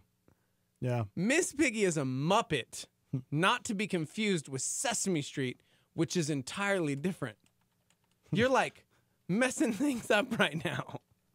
She's never lived on Sesame Street. She lives in Hollywood. Gosh. All right, I just Googled, do all of the Sesame Street characters have problems? Sesame Street mental disorders? It is Mental Health Month this month. All right, it's May. Let's pull this up here. Man, I can't believe we missed the mark on this. Okay, so Ernie has insomnia and ADD. He had difficulty falling asleep. This is real, guys. He couldn't focus. We thought we were being funny. Turns out he had a short attention span. That's Ernie. I want to know. Oh my gosh. Bert. I want to know when this became a thing. Like, was this something that became PC? So they were like, guys, we want to make sure that we tackle all of these issues. Right. Because looking at it, I'm like, what? Bert had Asperger's syndrome. He prefers to be alone, doesn't want to be bothered, shows no enjoyment in humor. Unusual obsessions like pigeons, paper clips, etc. And he has difficulty managing anger. I can't even do this. Oh my gosh. I can't believe this is real, guys. Big Bird has schizophrenia. Frequent delusions and hallucinations. That's true. shows symptoms of depression, and has imaginary friends. Okay, this is too much. I hate everything about this. Snuffy, depression. It's got a low self-esteem, lethargic, sad, and gloomy. Oh my gosh, people are chiming in left and right. Like, Big Bird, definitely schizophrenic. He's the only one that can see Snuffleupagus. Right? I didn't think about any of this. And you nailed it. Cookie Monster's totally got a binge eating disorder. Dude. You know? He is low self-control, binge eater, habit of eating things with no nutritional value, including non-food items. Oh my gosh. Grover, a megalomania, delusional, inflated sense of self-esteem, believes he has special powers, talents, or abilities. Whoa. That's all of us. We all were created for a purpose. Grover's the only one that's normal. You don't mess with Grover. You do not mess with Grover. Okay, all right. Super Grover. Love Grover. I cannot believe this. So they're saying Oscar is a hoarder. Oh, that makes sense. Because when he goes down into his trash can, it's just piles of stuff he collects everywhere. items that have no value, afraid to leave his home, and poor sanitation and personal hygiene. He's a hoarder. How did we get here? How did we get here? Oh yeah, the you in your stupid impression of. Well, it is Mental Health Month, and we need to talk about this. And the two-headed monster. Yeah. Multiple personality disorder. That makes sense. The count, OCD. Somebody said Bert and Ernie are codependent because they're just like, yes, I've had that roommate. Yep. That's crazy, man. This chart that I'm talking about, it says this has been making the rounds. It's not exactly new. It appeared about a year and a half ago. So I'm pretty sure somebody just put this together. I don't think that the people from Sesame Street signed off on this, but I mean, when you break it down on all these characters, you go, okay, you know what? That makes sense. Dude, somebody said same but different. I actually did my master's thesis in speech pathology about speech impediments of Warner Brothers cartoon characters. Mind blown. Like Elmer Fudd? Like Porky Pig? Mm-hmm. Like Sylvester? Yeah, right? He had that like... Fucker and fuck that! Yeah. that. I nailed that. Okay, we didn't mention Elmo, so what's Elmo's disorder? Elmo's cool, man. We don't want to mess with Elmo. Elmo's cool. Let's see. What is Elmo's? Why do they all have to have a disorder? Like, why can't... Because we all have... No, I know, but no. Let's see. Okay. Oh, my gosh. Did you see it? Is it there? Yeah, right there. there. Elmo. He's a narcissist. He's got very high self-esteem, speaks in third person. Okay. And believes the world revolves around him. Elmo's world. He's very, very selfish. World. Yeah. He's got NPD. Narcissistic personality disorder. Somebody said I've actually never allowed my kids to watch Sesame Street. Really? She said, too liberal. Little did I know. Like all of a sudden. Too liberal. Were there things when you were a child that your mom or your dad were just like, you cannot? Yeah. Well, there was tons of cartoons, like Dungeons and Dragons. Oh yeah, I wasn't allowed to watch that because of witchcraft. Yep. I wasn't allowed to watch the Fox network in Really? general. Yeah, period. Because of The end. Simpsons? Simpsons. Yeah, I wasn't allowed to Married watch with that Children. There's just all these television series that were just like, this is not wholesome Christian values. Right. You're not watching this. Mm-hmm. In Living Color. There's a lot of shows on there at the time that, Right. it was just kind of that edgy. What's hilarious is, fast forward 20-something years, and that's the only place my mom gets her news from. Fox News. Yep. Isn't that funny? That's so funny. Oh, man. Yeah. Oh, fell on hard times. I'm telling you. That's what, that. See, okay, let's think about this. If we would have been taught that about the Sesame Street characters when we were little, Yeah. do you think that would have had a positive effect on how we see different types of people? Possibly. We wouldn't look at them like they were strange, or it was like that's just what that person's like. Yeah. You know? Yeah, absolutely. My kids, I mean,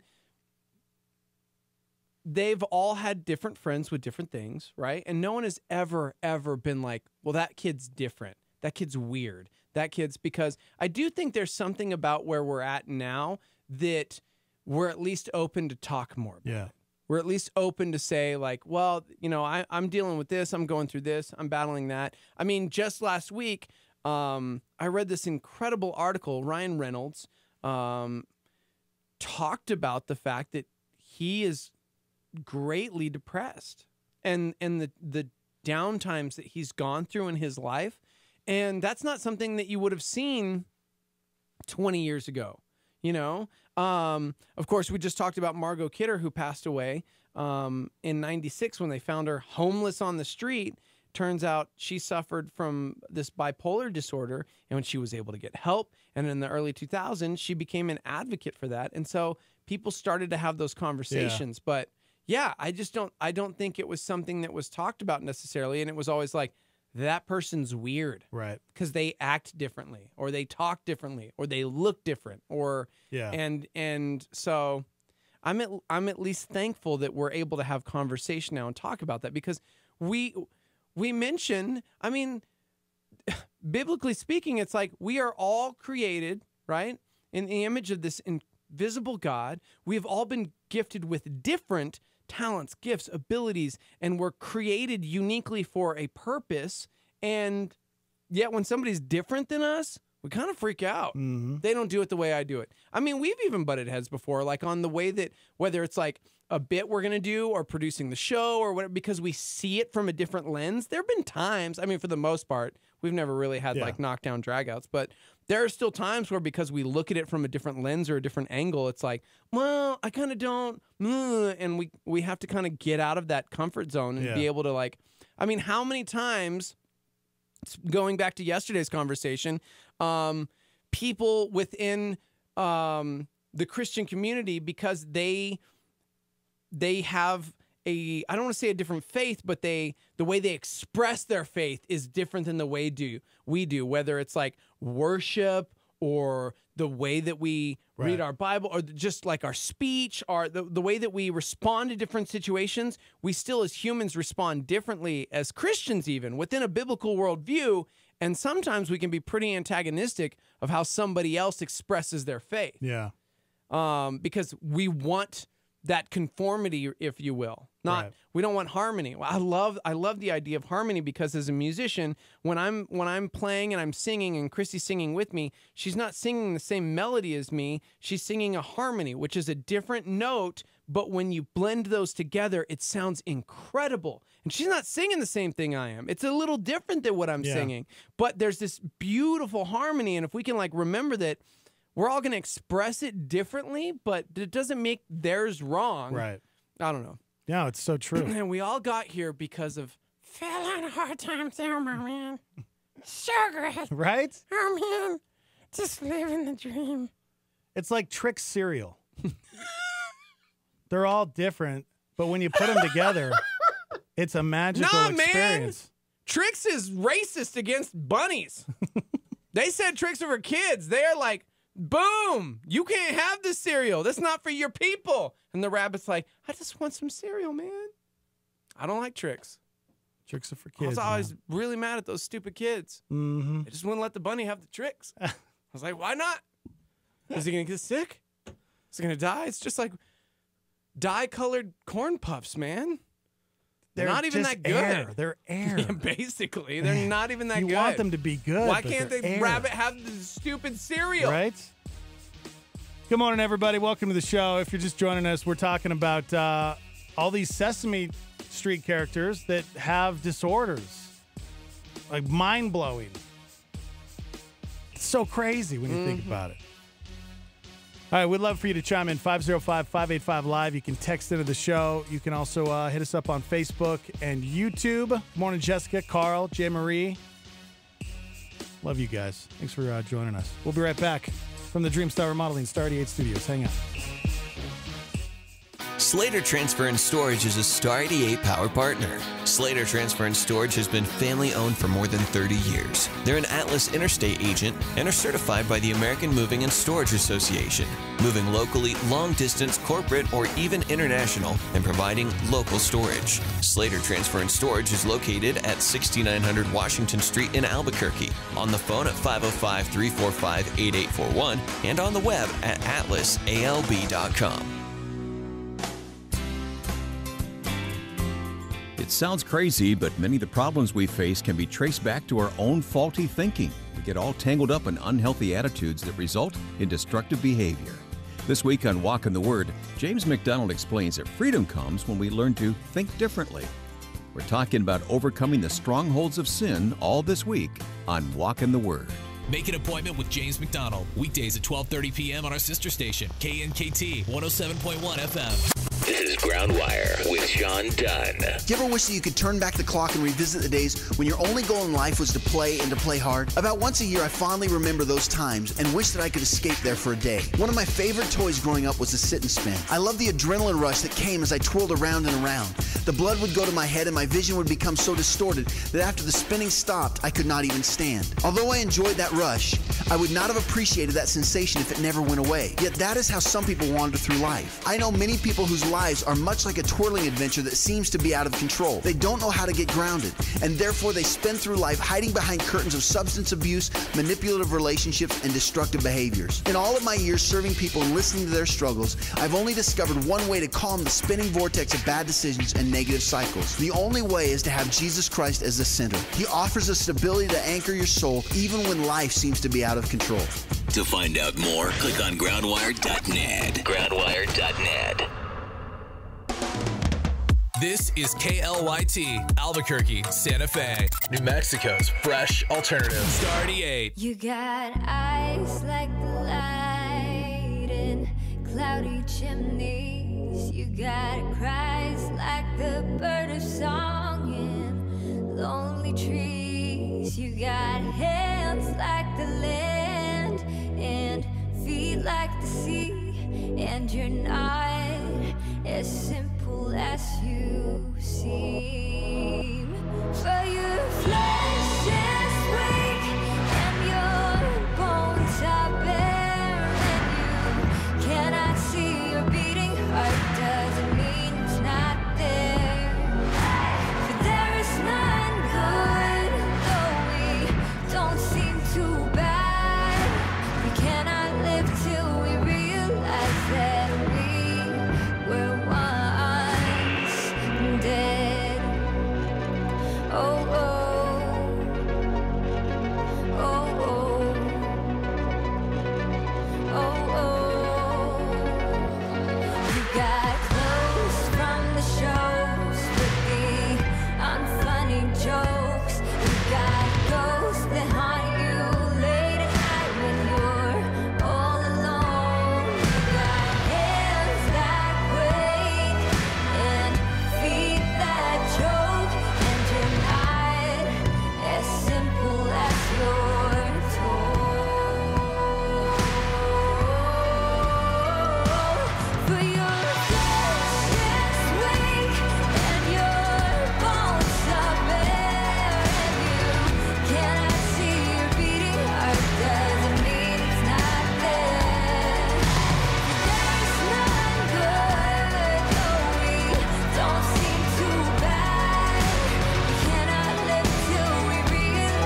And now it's time for another episode of A Few Seconds Inside a Man's Head.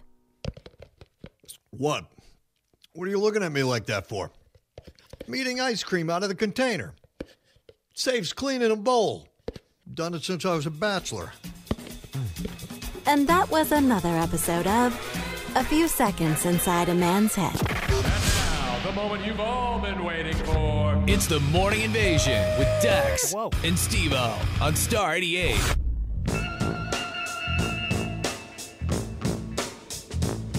What's up, Uncle Ted? Uncle Ted joining us on Facebook Live. Let's talk about hard times out there. Y'all are going through it. So bad. My friends got taken to Vietnam, and it was really tough. Man, okay. Man, hard times. Elmo went to Vietnam. Nah, man, he was staying back here. He was a little too young, but he saw all of his older friends. Draft go. dodger? He didn't have to draft dodge. He just wasn't. He wasn't old enough to enter the draft, man. But saw a lot of his friends go. Yeah, A lot of his friends go, man. Lost a lot of friends. Telling you, man. Good morning. Thanks for joining us. 505-585-LIVE. You can text in. Dude, Facebook Live and YouTube. Go watch. Yes. People are like going off right now about all of the things in our culture that we don't pay attention to, as far as different disorders and different things that art gave us. And I'm like, how much of this are we reading into and how much of this is legit? Like, I would love to talk to the creators of some of these things, because we were talking about Sesame Street characters. A few people actually have chimed in on SpongeBob and what each character represents. And then somebody just chimed in with Winnie the Pooh, and I'm like, but was this the intent, or is this what we're reading into? Well, think about it. I think it probably was the intent, because they're trying to come up with a character that will relate to that person. Yeah. Somebody can grab a hold of that character and be like, wow, Elmo's a lot like me. You know? Yeah. Or Big Bird. He sees imaginary friends. I do too. Maybe I'm not crazy. So I get why they probably do that. They want to have different types of characters that kids can relate to. What did it say, SpongeBob? What disorder did he have? There's 7 characters, and each character represents a different deadly sin. Oh, a deadly sin. Multiple people chimed in with that, though. So I'm like, is there some weird Illuminati video going around that people, enough people see the video and then they start to believe certain things? And I'm like, but was that real, or is that something that was, I don't know. SpongeBob loved Krabby Patties. Because there are times, like, I mean, we talked about this recently because Bono's birthday was last week. When I was younger, the church we went to just truly thought that the band U2 was satanic. And it was like, here's this reason why, and here's that. Or why different bands, like, oh, this band's called KISS, which is, Knights in Satan's Service. And Kids in Service band, of Satan. Yeah, whatever it was. And, like, there were so many different...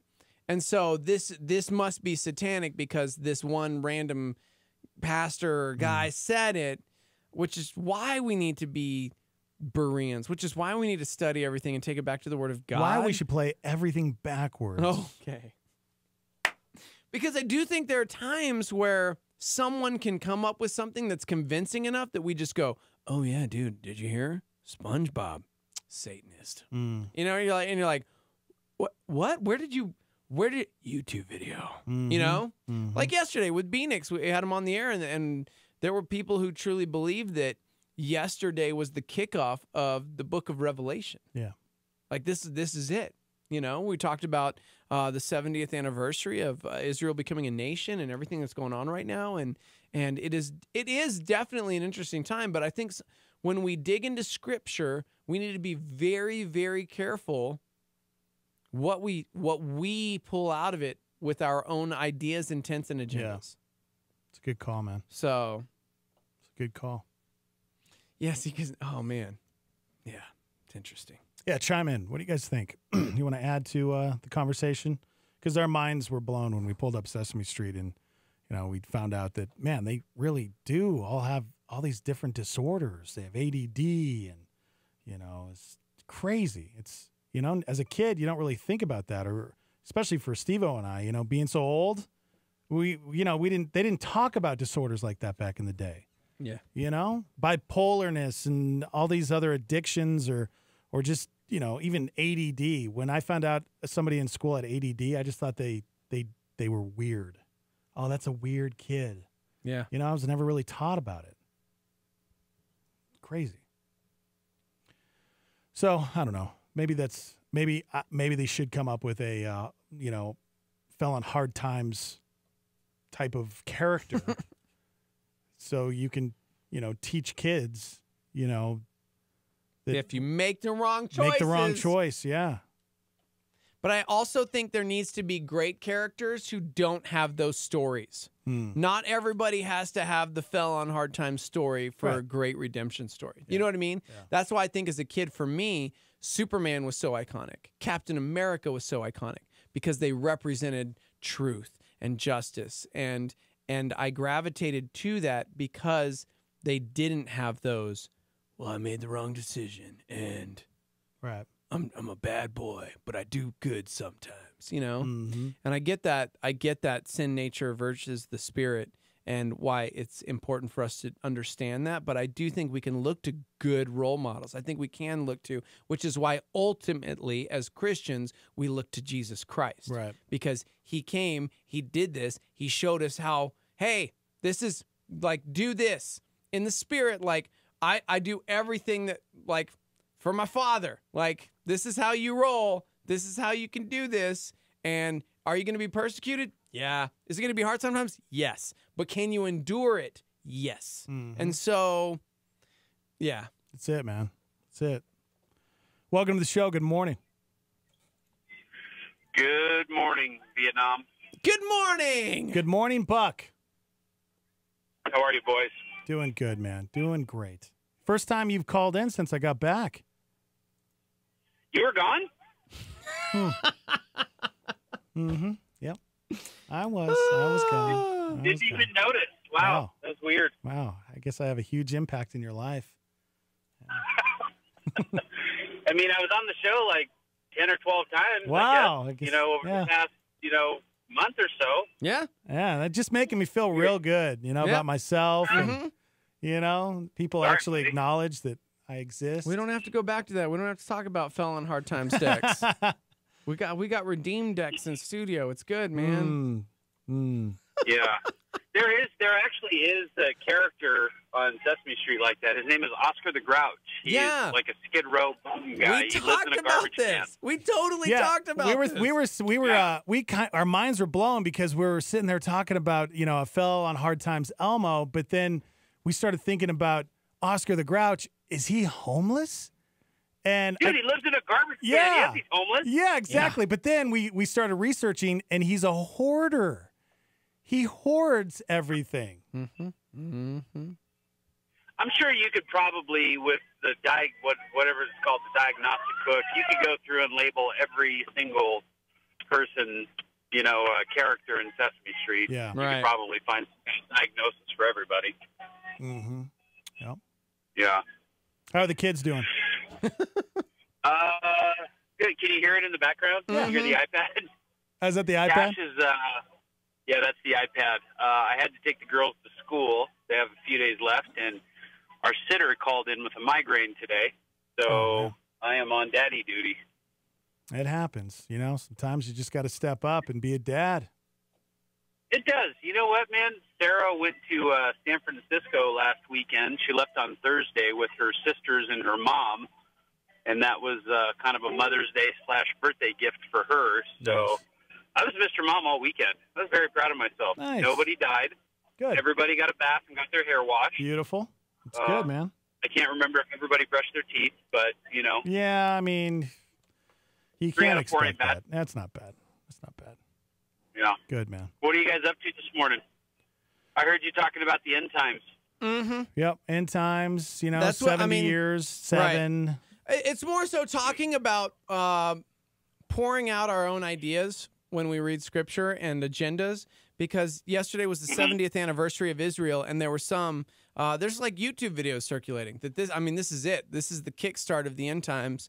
And it all started because of, oddly enough, because of Sesame Street, because we started reading articles, and I was curious as to how much of it is genuine from the creators and how much of it we've put into it. Like, oh, well, Oscar the Grouch represents the hoarder and the homeless population, and Cookie Monster has a binge eating disorder. And I mean, there's so many different things according to all these different websites that, oh, this must be it, but how many times have we read into something that just wasn't the original intent? Yeah. So, I think there's something inherently dangerous about just like focusing on one thing in the Bible. I've driven down the street before and seen like giant banners up at churches where they're like, come learn about the end times, and I've seen it for like 6 months. And, I think it's good to dig into the word, but I think it's dangerous when you just like focus on one thing, Yeah. Right. I mean, because the whole book of the Bible is just about Jesus, from start to finish. And, if you miss that major like theme of the Bible, that's not good. Yeah. Yep. And then plus, if you think about it, that's how a lot of those weird things start. A lot of these weird, cults have started off of, end time stuff where they're just focusing on one thing. And, it's like, the Bible clearly says, don't be anxious about tomorrow because today's plenty. Right. And, as long as you're doing what you're supposed to be doing, as far as like, being a disciple and, shouldn't have to worry about it. I mean, for a while there, Dex and I, we talked about, we had our boombox ready with Creed, arms wide open, queued up, ready to go, and it's like, I put that in the garage. Yep, Harold. Not gonna worry about that. Harold, that camping guy or whatever. We were ready, man. Harold camping, yeah. There you go. Yeah, he had billboards and a campaign, and Buck sold everything. He was wrong. He was did. wrong. So he was wrong. That's why I think it's funny. People are like, it's the beginning of the end times, and it's like, nobody knows when except for God. Right. That's it. That's it. Well, it's good hearing your voice. Miss you. Yeah, maybe I'll try to come down and hang out sometime. You're welcome anytime, bro. All right. See you later, boys. See ya. Later, buddy. Later, man. 505-338-3700 if you'd like to chime in. Good morning. Welcome to the show. Morning, guys. Hey, buddy. Matt Gentry. Good morning. You guys are discussing Sesame Street, so I thought I'd call in. Yeah. I'm waiting for Joey and Mitch to call next. Right? Yeah. Who is your favorite character? And did you ever think about it the way that we discussed these characters and how they have, they all have different disorders? Yeah, I knew that Ernie and Bert were gay. I knew that. Okay, well, that's actually not even true. Something I know, right? I mean, it seems like. But see, that's what somebody else read into it, Yeah. because somebody else said that they would never allow their children to watch Sesame Street for that reason, because of those two characters. And I'm going, they can't be best friends, dude. When I was a little kid, I had a Bert doll. Like I never associated. They can't that be Chandler and because Joey? I mean, Dax lives with Bill. It's true.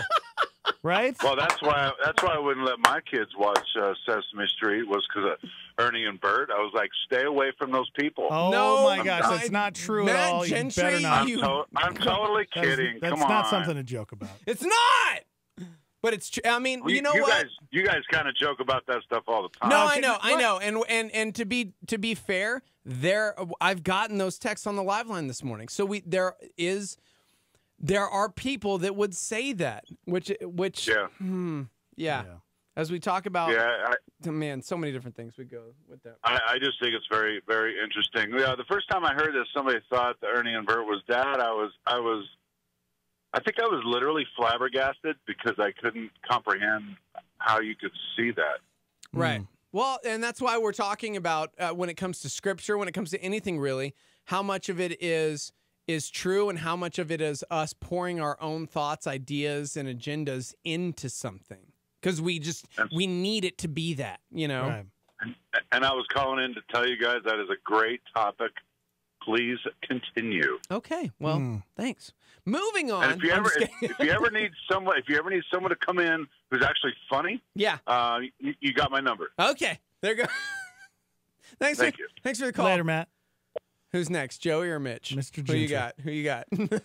I don't know. Is it like, are people, we're talking about like Hard Up Elmo? It's like we had Buck and Gentry call. They can just all now, relate. They can all relate. Just all wanting to get back on the show. They've all had that story. Yeah, man. You know?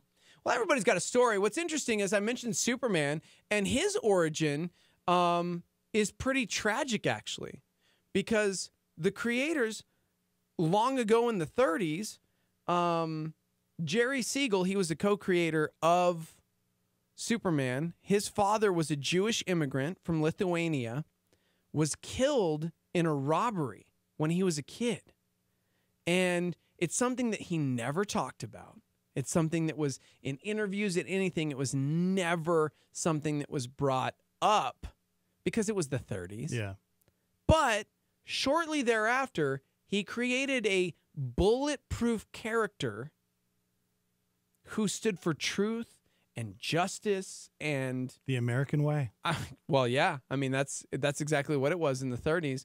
But you look at this, and to this day, it was something that people had to speculate on. But there was just so much wrapped around it because in the newspaper in 1932, when his father was killed, the day after the robbery, there was a letter weighing in on the topic of recent crimes, robberies, murders.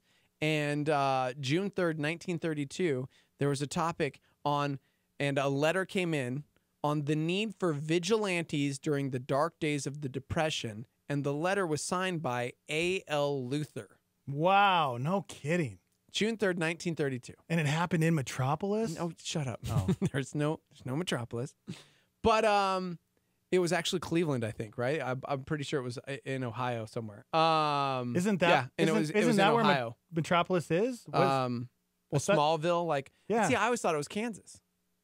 Yeah. I mean, I don't know. Maybe. But that's why it was always vague. But they never really talked about it. But from that tragedy, he creates this bulletproof character who stands for justice and stops bad guys from doing things. Was his name Superman when he first created him? Was that? Yeah, that was his name. Yeah. God, he was invulnerable. He couldn't die. Right. And you think about that, and as somebody who lost my father young, like, I get that. Like, you find ways to not move on necessarily, but to exhaust that. Like, yes, you're coping and you're wanting to like find a healthy way to do that. Yeah. He created a comic strip, about this bulletproof dude in 1932 because his dad was murdered, in a robbery. And still, it was not something that he never said that's the reason. But it's like, come on, man. Mm-hmm. And then A.L. Luther, I thought that was very interesting, like right? Lex Luthor and the idea of this need for a vigilante. I mean, your dad dies in a robbery and you invent this bulletproof dude. I mean, come on. Yeah.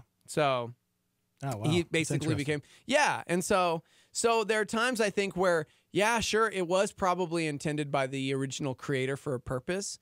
But there are other times where I think we just read way too much into it, which again, getting back to God's word, that's why we're told to study so much. Right. Why we allow and we allow the Holy Spirit to guide us. And man, because it's a dangerous place when we start pouring out our own ideas. Right. Or just believing that everything's like, this is definitely the liberal agenda, or this is the right-wing agenda, bro. Yeah, Bill. It's like, I mean, what? Yeah.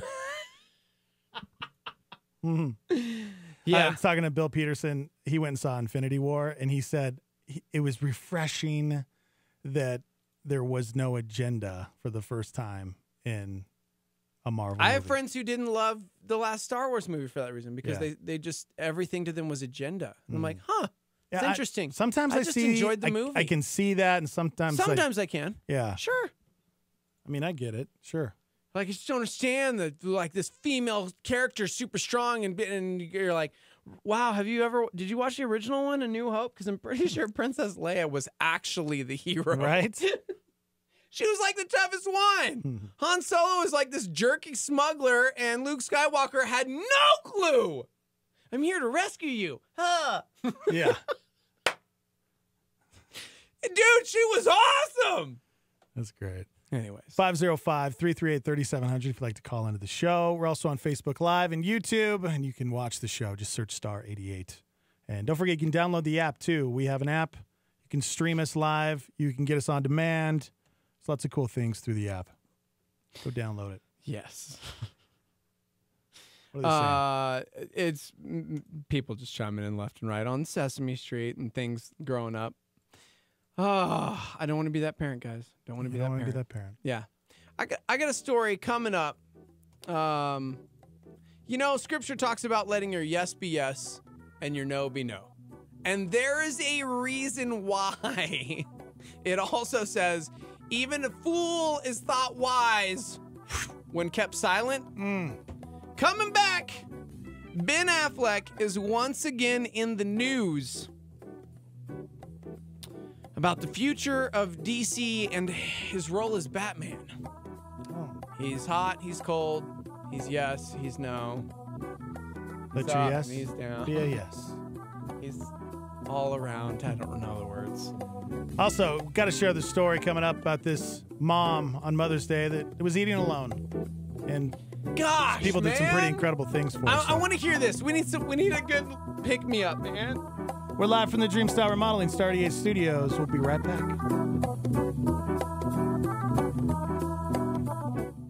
For over 40 years, La Salita Restaurant has been serving New Mexican food to Albuquerque. From starters like soups, salads, and Cindy nachos to entrees like chili rellenos, burrito de Eduardo, the BOG burrito, and carne adobada. La Salita is friendly to those who are vegan or gluten-free and offers catering, as well as a rewards program at 1950 Wantabo or online at lasalita.com. Star 88 thanks La Salita for their support. This week on Connect with Skip Heitzig, Skip gives you a good reason for you not to worry. A day of worrying will leave you far more tired than a good, hard day at work. And so Jesus says, don't worry. First of all, because of who you are. You are a child of God. Connect with Skip Heitzig this week as he continues his series through the parables of Jesus. Sundays at 6:30 on the Mission Briefing. A solar flare. There are only two kinds of religion in the world. They all say do. Only Christianity says done. Christ has done it all. Jay Vernon McGee and a Star 88 solar flare.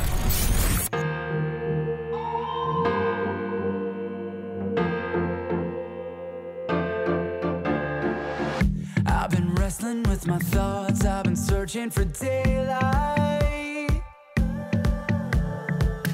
trying to make sense of the mess, trying to feel like I'm alright. All these questions without answers, feeling restless and abandoned. Will you hear my call? Will you be there when I fall? You say all of this time and I've never let you down. I carried you then, I'll carry you here and now. So don't lose heart and don't forget, my work in you ain't finished yet. Hold on to me now, I'll never let you down. I'll never let you down.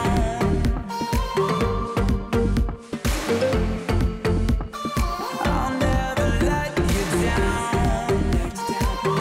I won't let you down. Oh, I've seen you showing up in the darkest of places, in the moments of my doubt, in the tears that I've tasted. Would you take me this far just to leave me? That's not who you are. I know you hear my call. You're always there when I fall. You say all of this time and I've never let you down. I'll never let you down. I carried you then, I'll carry you here and now. I'll carry you here and now. So don't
on.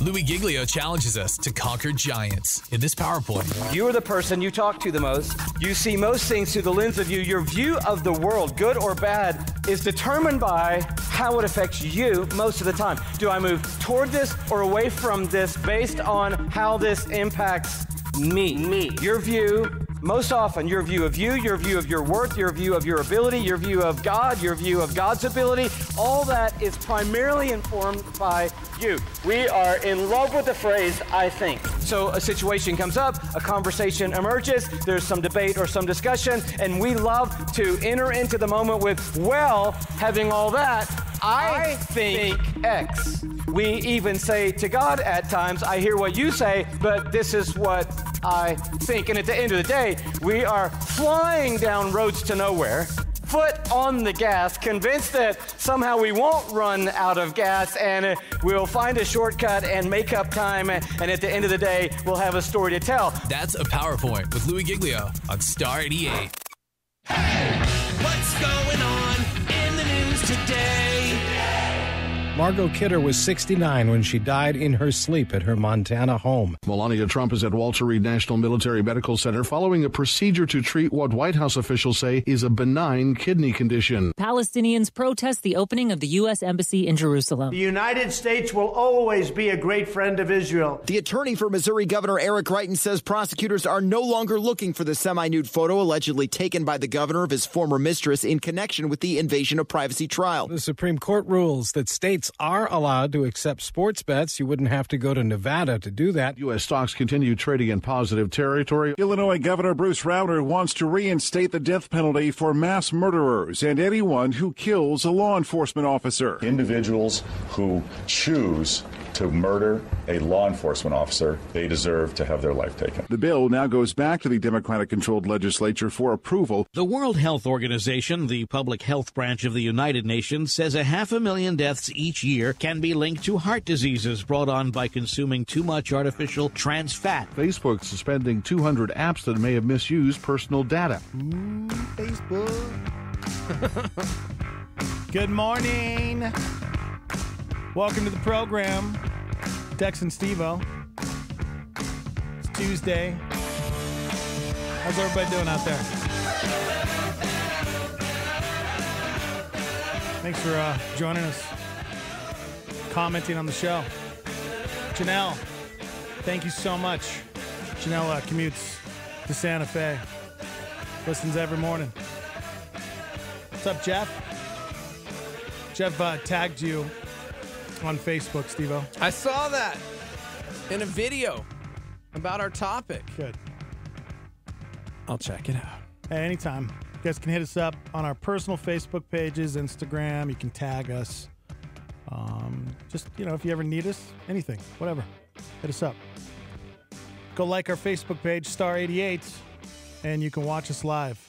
And we're also on YouTube as well. So Mother's Day, shout out to the moms. It should be Mother's Day every day, right? I mean, moms are way cooler than dads. Let's just face it. Wow. They are. I mean, I'm a dad. I think I'm pretty cool, man. And I'm joking, by the way, because I know there's a lot of dads out there that take on both roles. I know there's a lot of moms that take on both roles. And so, well, yeah.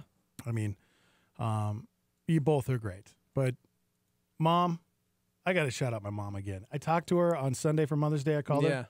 And she works at Costco. Mm-hmm. And she's one of those ladies who, and she's always been like this. My friends always loved coming over to the house because they loved my mom. Right. They didn't want to hang out We with had me. the same kind of house. Right. We had the same kind of house. My mom was just cool. Yeah. And she treated everybody so great and just loved them. She was fun to be around.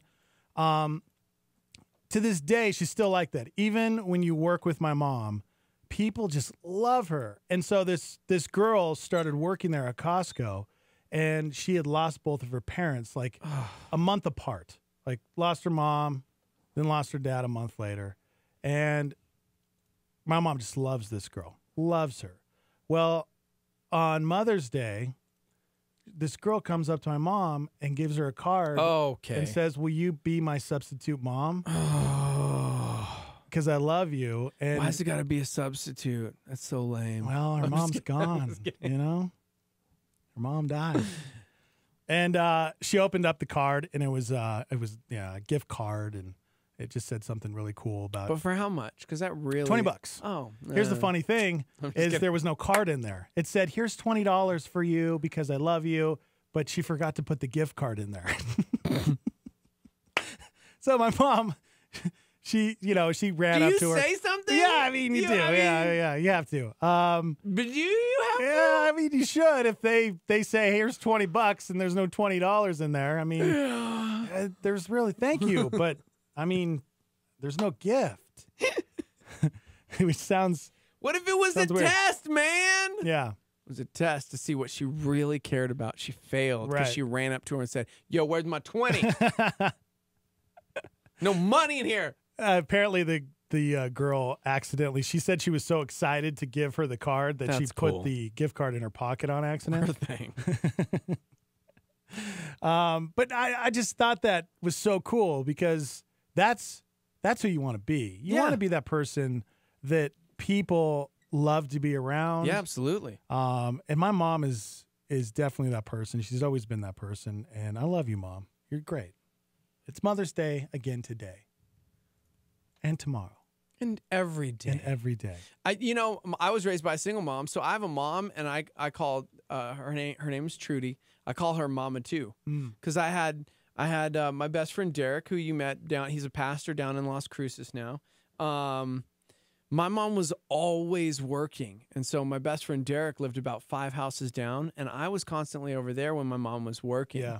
And so she would cook and she would whatever, and so I always called her Mama too because she was really instrumental. And it's a reminder that like we can all be that for somebody, just because it's not like, oh, but it's not my blood, Right. it's not my blood relative, like whatever. Right. We can all be mentors. We can all be heroes for some young person who does not have that in their life, that positive role model, because we don't know everybody's situation. We don't know what home they're coming from. That's We right. don't know. Yeah. So, man, be that today. Let me paint a picture for you. Paint it. Let's imagine you're We're using pastels here. Yes, just paint away. Mm. Just imagine you are at a restaurant. Maybe you work at this restaurant. And Okay. you're a waiter or waitress, and I'm you look picturing it. over and you see this woman, and she is eating by herself. Oh, Now it's Mother's Day. why is that lady eating alone? Are we assuming that she's a mom at this point? I mean, we're just judging her. We're overly generalizing judging the situation. this older lady who is eating by herself. Well, on she's old. Mother's She's Day. obviously had to have had kids. Am I right? Mm-hmm. Exactly. That's what really we do. hope this We goes judge well. the situation. We really do. Let's say her name is Barbara, and she lives near Myrtle Beach, South Barbara Carolina. is also a mom name, yo. She's probably in her 60s, maybe early 70s. Okay. And Barbara has a son, but they're estranged. She hasn't heard from him in a while. He didn't call her on Mother's Day this year. So Barbara decided, you know what? I'm going to go out for Mother's Day. I'm going to go out for a lunch anyways. I'm a mom. I'm going to do it. Well, she showed up at a restaurant by herself. She was all dressed up. She looked great. They say it was kind of heartbreaking to see Barbara all by herself. So the staff started, it says here, they found out what was going on. I don't know. I guess they must have talked to her. So they put together a gift basket for her and filled it with a bunch of good stuff. Then the manager comped the entire meal, so she didn't have to pay for anything. And another customer even gave her a rose. Oh, my gosh. Barbara says she was feeling pretty low when she walked in there, but because of, the generosity, because of what they did, it turned into a great day for her and made her feel special. Here she is right here. Let me show you a picture of Barbara. Oh, thanks, man, for radio. This is great. She's looks a lot like my mom. But why are her and her son estranged? That's what I want to know. Yeah, what happened? It's the day of Facebook. Like, let's find out. Yeah, I want more of the story. Barbara, come on. Where are you? Yeah, I don't know. I mean, Doesn't say. I guess she was in tears, or or I guess the staff was in tears by the end of the story. You know? Yeah. Could you imagine one person does something kind, all of a sudden somebody else is doing something, and that's how it starts, guys. Chain reaction. Yep. You know what I'm going to do today? I'm going to walk downtown. I'm going to stand on the corner. I'm just going to wait for somebody to come up and see if they need help walking across the street. I love that. Just be careful, man, because the last time I tried that, I got hit by a purse. Oh. Yeah. I tried to grab some old lady's arm, and she whacked me with her purse. I'm like, what? I'm just trying to help you across the road. I'm not trying to rob you. Did you ask first? No. No, you got to get consent first, man. You grab her arm. You can't grab her by the arm. She took one look at my tattoos. Like, you're coming with me. Yeah. Yeah, don't do that. Mm-hmm. Can't do that. See, this is how is it that the entire theme of this morning, incidentally, like we didn't plan for this, but has all been about like either mistaken identity or like reading into something incorrectly. I'm just saying, we got to be careful. Judging. Judging a situation. Right. Yeah. We do it so much. We got to stop doing that. Mary just chimed in and said 65 is not old. You're right. It's not. 65 years young. That's right. I mean, you're just starting to live. It's like when a car hits 50,000 miles. I mean, you just broke that car in. Yeah. Right? That's right. You're just getting broke in at 65. No? No. Or that's when things start to break, though. Yeah, that's true. It's when you got That's hip the 100,000 surgery. mile. That's the 100,000 mile marker right there. That's things just start breaking down. Transmission flush. Yeah. Just got to start checking things more often. Oh, Edna. Edna's going to die real soon. Who's Edna? My car. Oh. Poor Edna. She's seen better days. You know, it's because you named her Edna. Well, she's old. She's got 200,000 miles on her. Oh, my gosh. Yeah, 200,000. And, her grill is pretty jacked up. It's jacked. Well, to be fair, when you were driving on Paseo, the hood may have popped. She needed a facelift. She's had one facelift. Plastic surgery. I mean, sometimes you have to, but she still looks a little. Man, she doesn't look as good as she used to. She's breaking down. I noticed she wet her pants the other day. Yep. I went over there and noticed that I saw some liquid. It's like allegory. And I was like, "What, Edna? Do you need to wear a diaper? It's going a little. Is it time to wear a diaper now? sideways, Because why are you leaking fluid?" So I had to fill her full of some stuff that would fill those cracks that were oozing out things that shouldn't be oozing out of your body. Maybe more fiber in your diet. I don't know. But so whoever texted that in that 65 isn't old, you're wrong. Oh my gosh, stop it. I think my mom's like 70, yo. Yeah, my dad is 74. Oh, that's old. Mm-hmm. So old. Thanks for joining us. Good morning. Good morning, my brothers. How we doing? Good morning, Rob. How's everyone doing this morning? Dude, really, really well. Thank you. How are you? Feeling good. I'm well. Now that I hear my man Dexter on the radio. Yeah, man. Wow, thanks, man. He called in while you Steve-O, were away. I love you, man. But yeah, I did. Missed you guys, man. We're a team, man. We're a team.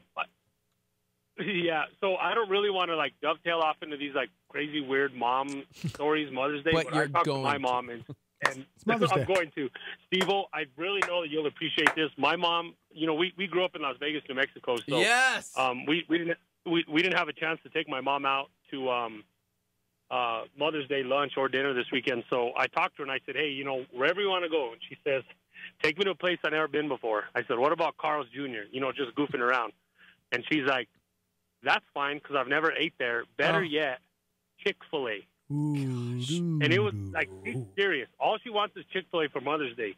And it's just that simple stuff about my mom that I really, really love, Yeah. And it was just like a kind of weird, funny, kind of simplistic story that, dude. I really appreciated from my mom, Especially growing up in Las Vegas, New Mexico, because the fanciest place we had out there was like K-Bob's.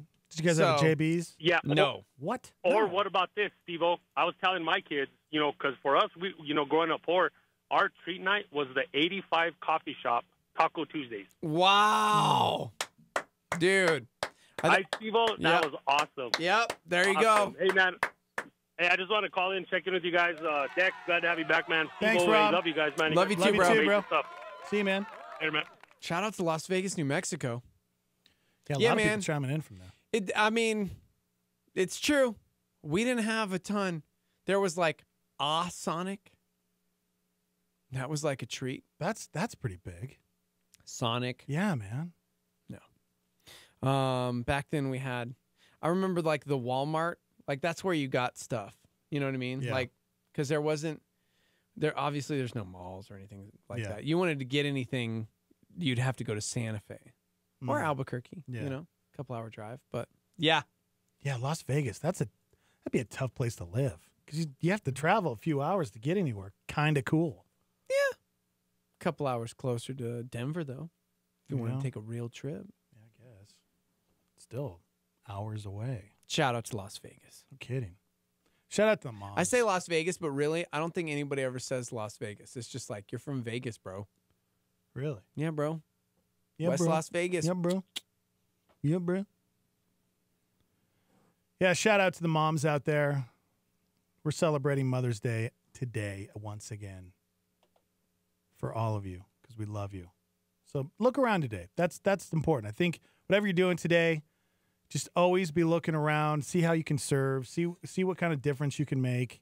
Maybe you just see somebody sitting alone, maybe pay for their meal, whatever it is, something simple. Moms don't necessarily always get it right, and I've got an interesting story. Talk to me. Okay. We've been talking all morning about confusion, misunderstandings, reading into something incorrectly, not paying attention enough. Here's one for you. Her name is Sue Yun. She was on vacation, and she saw this Tibetan Mastiff, this beautiful puppy. Those are cool and thought, dogs. my kids are going to lose their minds. I'm buying my kids this puppy. Really cool puppy, right? Okay. So she buys this Tibetan Mastiff and brought the animal home. From day one, they were overwhelmed by the fact that this puppy had a massive appetite because, well, it's a Tibetan Mastiff. I don't know if you guys know. They're like giant St. Bernards. Boom! Like a Newfoundland. The dog reportedly chowed down on a box of fruit and 2 buckets of noodles every day. Did I mention they're in the province of China? Okay. Well, the dog kept growing and growing and growing. And they're like, well, it's a Tibetan Mastiff. This is a huge animal. It's going to be okay. But last month. Oh my gosh, I just saw. Last month, they started to think something was fishy when the dog stood up and started walking around on its hind legs. Is this real life? Yes, it is. Your mom did not buy a Tibetan Mastiff. Please tell me there's a video of this. Is there a video? The dog started walking around like a bear? That's because it was, in fact, a 250-pound Asiatic black bear. Shut up. It was a bear. Bear. That's insane.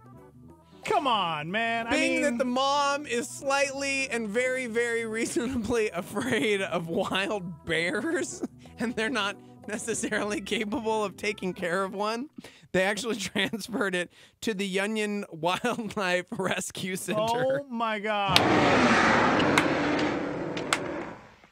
Yeah, when your dog reaches 250 pounds. And starts walking around on hind legs. Okay, they put a picture of a black bear and then Mastiff? This Tibetan Mastiff. Together. I mean, the Mastiff does look like a bear. It could be like part bear. It's a huge dog. For sure. But I mean, I wish they would have shared the. Is that the actual? That's picture the bear. Of it? That's my gosh! You thought that was a Mastiff? Are you kidding me? No, I'm wearing a bear shirt. That's what it looks like. Dude, that's what the dog, she thought it was a dog. There are some mom stories that are like, yep. Sorry, Mom, you're never going to live that one down. She's going to be 90 years old. They're going to be like, remember the time my gosh. you brought home the Asiatic black bear because you thought it was a dog. How fast do bears grow? Like, I want to know, I don't know how long it took for this bear to, like, it hit 250 pounds and started walking around on its hind legs, and they realized our puppy is a bear. It's an it's a what? Asiatic. You know, from Asia. Asiatic black bear. But Asiatic Mastiff? What kind of Mastiff is it? No, that's a what I wanted to Tibetan know. Tibetan, Mastiff. thank you. Tibetan. She believed it was she bought it on vacation. She was stoked. I'm going to buy this puppy for my kids. Okay. And then it just kept I want to growing see what a Tibetan and Mastiff growing puppy looks and like. growing. Oh, that was, oh, yeah. What? No, no.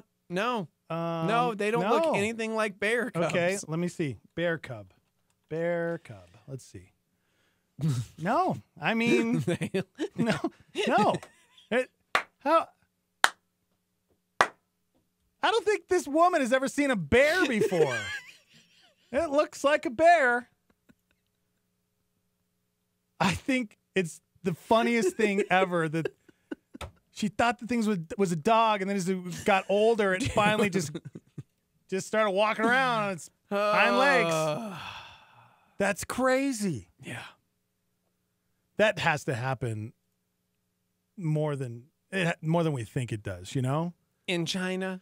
Like, you know, you find a little cat out in the wilderness, and then it grows up to be a mountain lion. No. Okay, no. That's at least a feline. Do you know what I mean? Yeah, like, that's true. That is the same, like, family tree, if you will. This mom purchased what she thought was a Tibetan Mastiff for her children, brought it home, and no one thought, like, this puppy looks weird. So do you think she was scammed? Somebody was saying it was a Mastiff, but they were actually selling bears? I have no idea. I guess a few days ago, news broke that a woman found out in China, her puppy bought from a Chinese pet store was actually a fox. That's a little different. Yeah. The fox would be cool. I want a fox as a pet. I just Googled Tibetan Mastiff puppy, and they're the cutest thing you'll ever see in your life. Look at these things. I want one. How much are they? Give me a guess. What do you think? How much a Tibetan puppy is? Yeah. $1,500. Oh my gosh. Pure Tibetan Mastiffs are very rare, just like our national treasured pandas. This is why I didn't realize these things were. So this red Mastiff named Big Splash sold for $1.5 million. But did you see why? Allegedly, it has lion's blood in it. Okay. That's rare. There's no way. Like, just go to go to Craigslist or something. How much are we? Wow, Oh we're talking my gosh! Like $3,000. Three. That one's the grizzly bear for a dog. All right, let me see if I can buy a bear. Do you think I can buy a bear online? You can't. Let's I don't see. know. Black bear. See, somebody's saying, how in the world did someone sell a bear? How? How did someone sell a bear? Someone said, aren't Tibetan Mastiffs red, not black? Like, first giveaway that this dog was actually a bear. Right. But to be fair, you look at the photo and the black bear has like some red and some brown.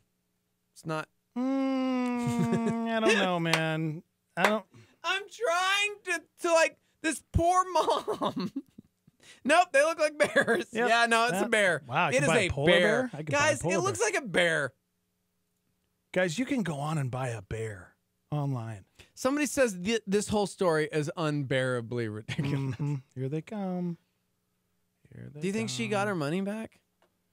Well, I mean, it's years later. Yeah, it's true. You know? 250-pound dog that walks on hind legs.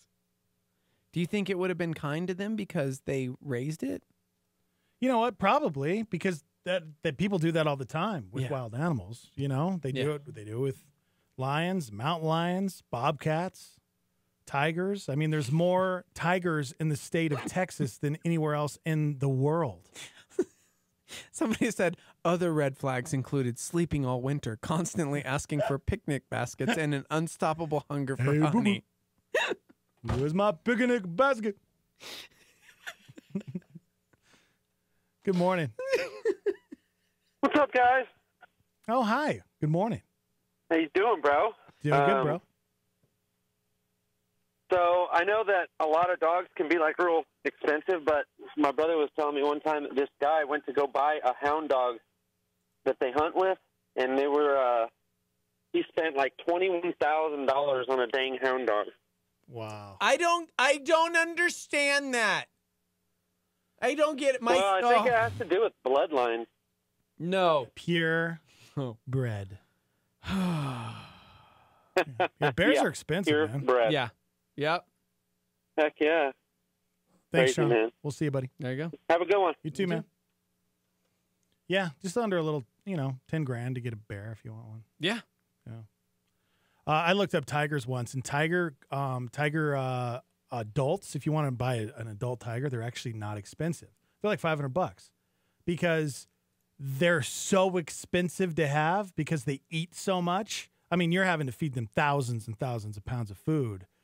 And, yeah, it's thousands of dollars to feed those things. So people are trying to get rid of them, If you want like a tiger cub, why am I talking about this? Like I know because I've wanted a sloth. I've been wanting to buy a sloth, but it's illegal. I can't. I don't know why it's illegal. Why is it illegal to own a sloth? Doesn't make any sense What to you me. need to do is just find one on that black bear market, and apparently you can get them. So I don't understand anybody want to spend that much money on your pet, but that's me. Yeah. I don't know. Right? Dude, this morning has all been like mistaken identity, lack of attention to detail. Come on, guys. Got to get it together. Get it together, man. Got to get it together. You're such a cute little dog. Yes, you are. Okay. Oh, my gosh. Oh, man. Beautiful dog. Incredible. 505-585-LIVE. You want to text into the show. We're also on Facebook and YouTube Live. Good morning, Albert, Janelle. You guys can be a part of the show. Just search Star 88. We're live from the Dream Star Remodeling Star 88 Studios. We'll be right back.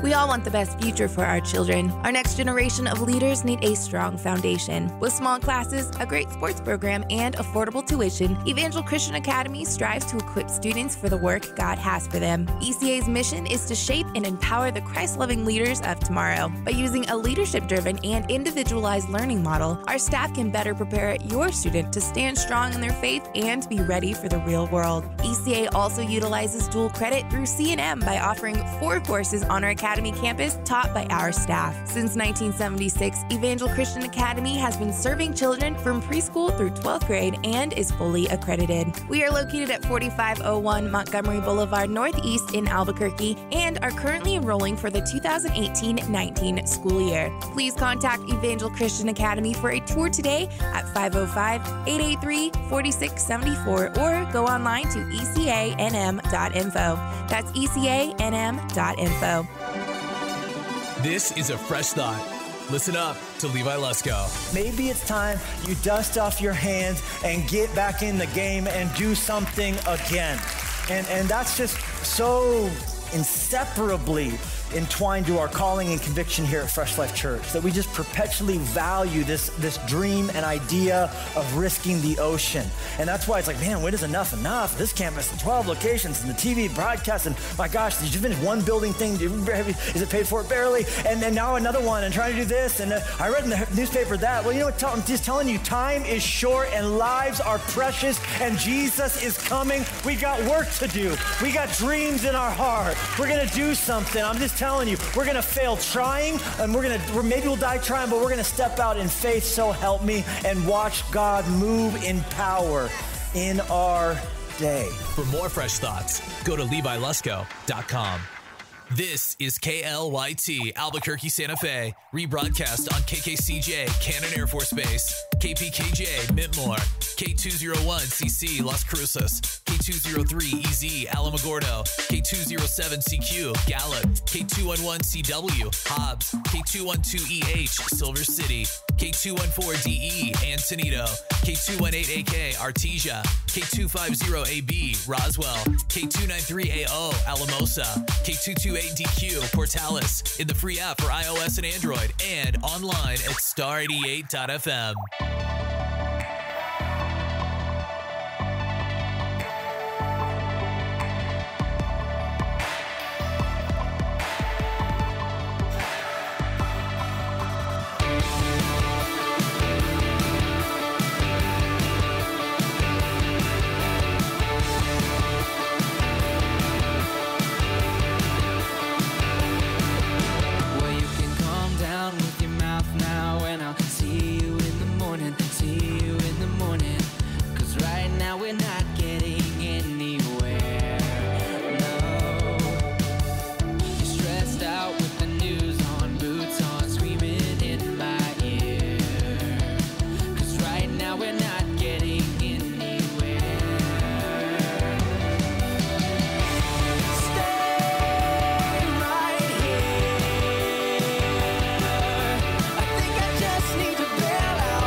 The Morning Invasion with Dex and Stevo on Star 88.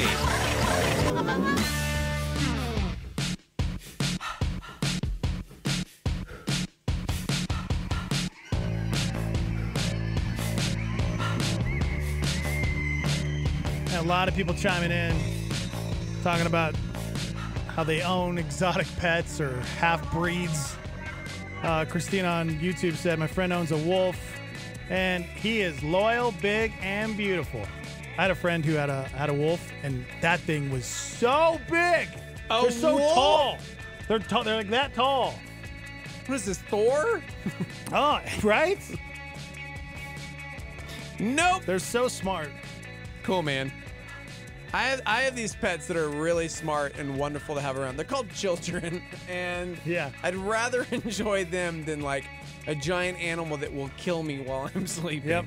I had a friend who had a mountain lion as a pet. Shut up. Dead serious.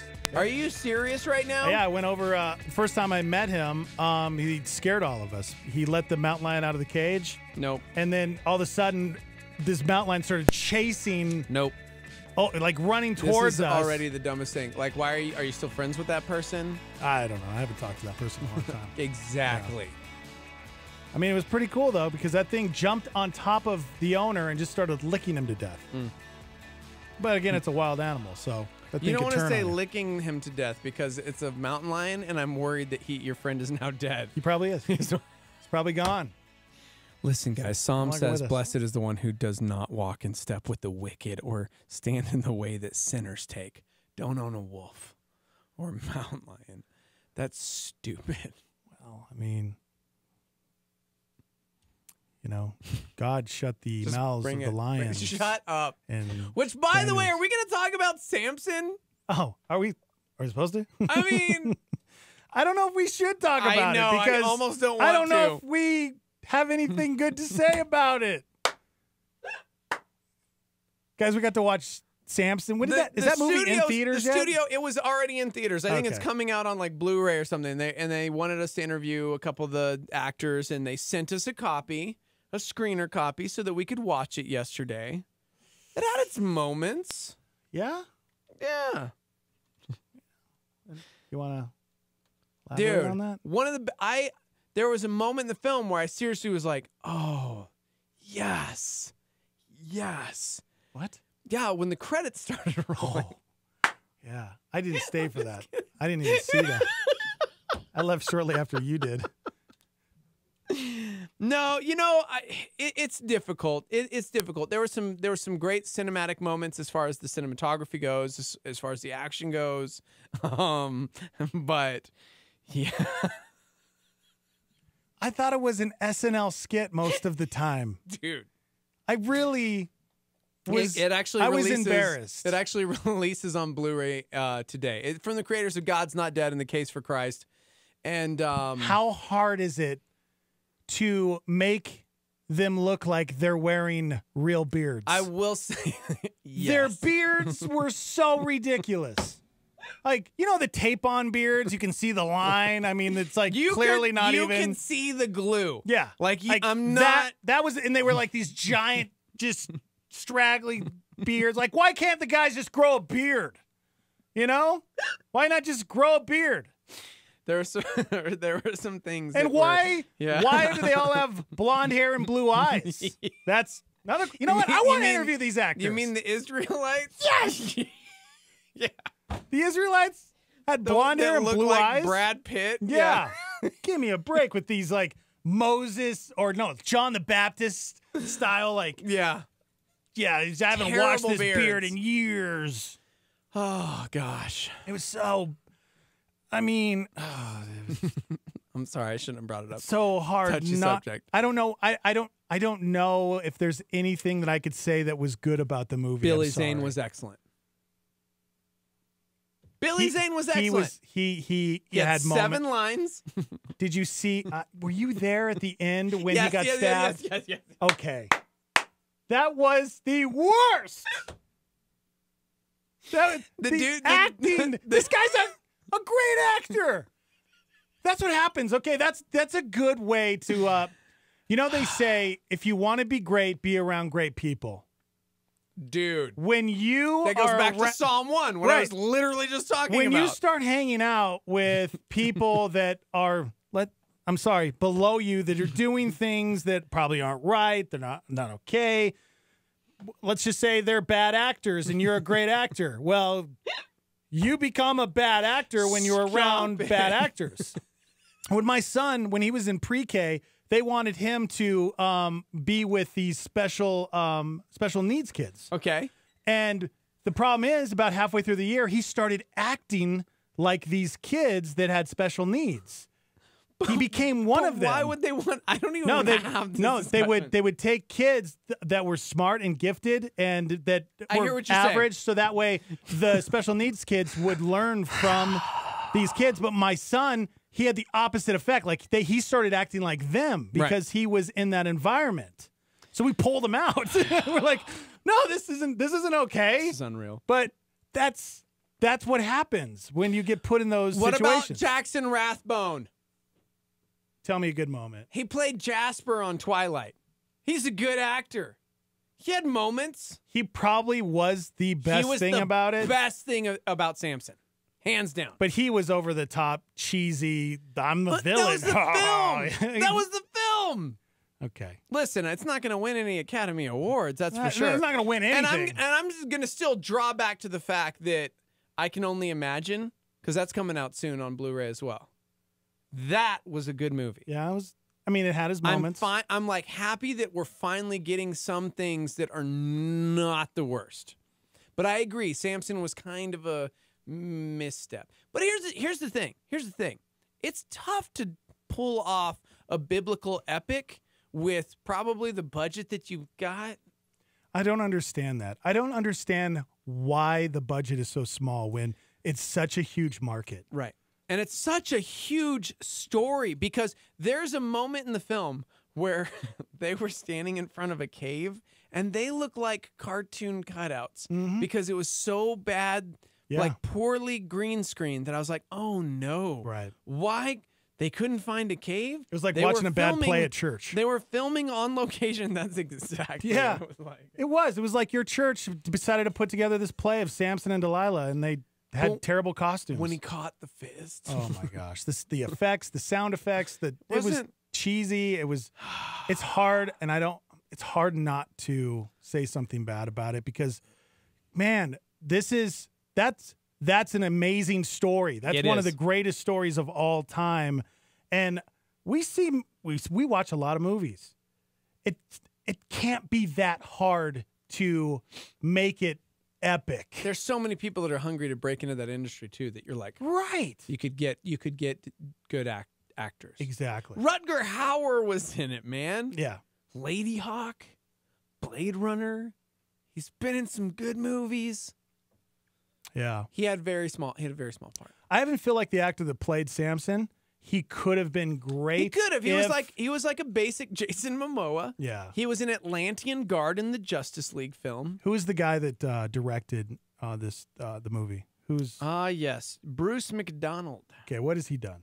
Click on him. Let's see what he's done. Because I feel like he's directed Samson. Yeah. And before that, you know, he's got 3 director credits to his name. Okay. He directed a movie called The Perfect Wave with Scott Eastwood, man. Okay. All right.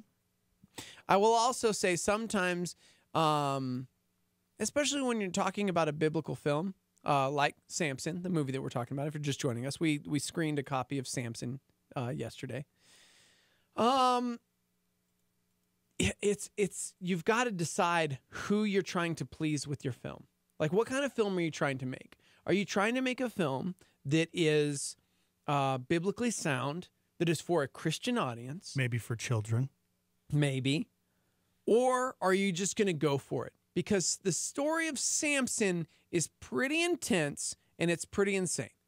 But what you get stuck with, unfortunately, a lot of times, especially when it comes to the Christian film industry, is you want to make something that is safe, but you're also trying to tell this really gnarly story, and it gets muddy because you don't necessarily have the vision for who you're trying to target or who you're trying to please. So it's a pure flicks film.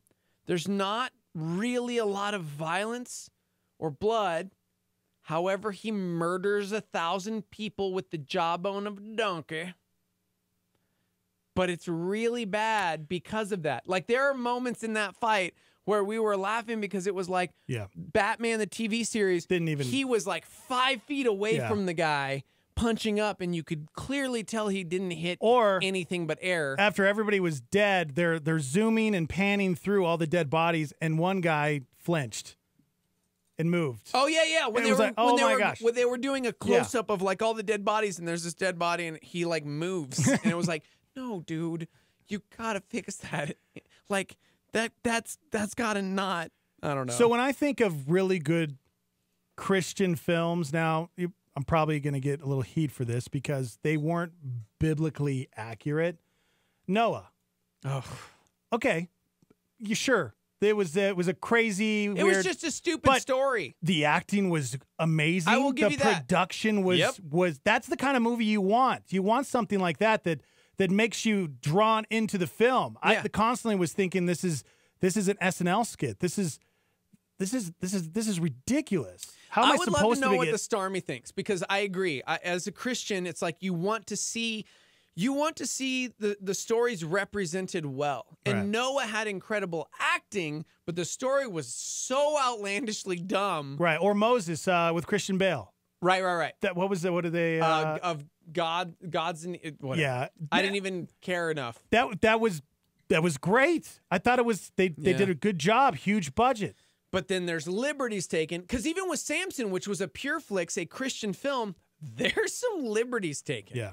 And I was going, they just muddied through the entire story of Samson and Delilah, and they changed some things, and they try to make it more of a love story, and it's like, just tell the story. Yeah. It's a gnarly story. And somebody chimed in and said, Samson is actually my least favorite story in the Bible. I always get so mad at how stupid Samson is to finally tell her the truth. And of course, it cost him.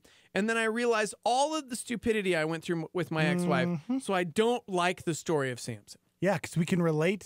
You're right. To I Samson. relate to it greatly. Judges 14, and it talks about the fact that, like, he kept almost telling Delilah, almost telling her, and then finally he tells her, and Scripture says that, like, he arises expecting to, like, just brush everything off and stand as he did before, but he gave up his strength. Like, we should pull James in. James is right there. Pull him in. Oh, hey, guy, do you have to go somewhere? Get in here, James. Get in here. I think this is a good conversation. This is a good conversation. Hey, James from Cutlass, everybody. Yo. Grab Hey, that buddy. mic over there, Hey. man. We're talking about the movie Samson, which I know you didn't get to hang around and see yesterday. We're just talking about really bad Christian films. and why they have the to Christian be so industry, bad. and sometimes how. So you guys already outed this film? Yeah, we kind of did. I don't know. It's- There was it's really- there was nothing redeeming at all. No, come on. I'm sorry. For me personally, I didn't find one good thing about the movie. Not one. And if we get to interview a couple of the actors, I kind of want to ask them, like, did you watch it and what did you think? Like, personally, because if I was one of those actors and I watched that movie, you cannot be happy with that because it was really bad. First of all, it smells like ham in here, kind of. It does smell like ham. A little bit. Okay. All right, so back to the movie thing. Yes. I didn't get to see it yet, but what bothers me sometimes, so I'm not talking specifically about that because I didn't see it, but what bothers me sometimes is when movies like that tend to stray pretty significantly from the biblical narrative. Yeah. You know? So, yeah, I don't know. That's kind of my summarized opinion. We were of talking the about. genre. Did you see Noah? It came out like 4 years ago. But the production quality, the acting was great. You get one or the other. yeah. Like It why? seems like they why never can't line we up. have that? Like Samson deserves a story. There's no reason we can't. Exactly. Right. Like Yeah. it's a And that's huge the Christian market frustration. out there. There's money out there. Why is it that there's so low budget? Well, let's Yeah. be real. Somebody did just chime in with a pretty interesting perspective. The idea that a lot of times with these Christian films, it's not a director. It's a Christian pastor who's got a vision, who's like, I've never done this before. I could probably do this. We've had people in our lives that are just It's like seriously, who've never Yeah. had any experience Right. in the film industry I wanna put a or done concert anything like on. that. And yes, I'm gonna put. You know what? I'm gonna get an evangelical concert going. I have no We're experience gonna do it at the rail yards. doing events whatsoever. But That is my life. Like, Right. People are like, welcome, James from Cutlet. how hard would it be to promote a tour? I bet I can do that. Yeah. And then Yeah. it's just so bad. Yeah. So bad. This is what you say. Give me $1 million. No, here's what I say. In fact, we go, just let us do it.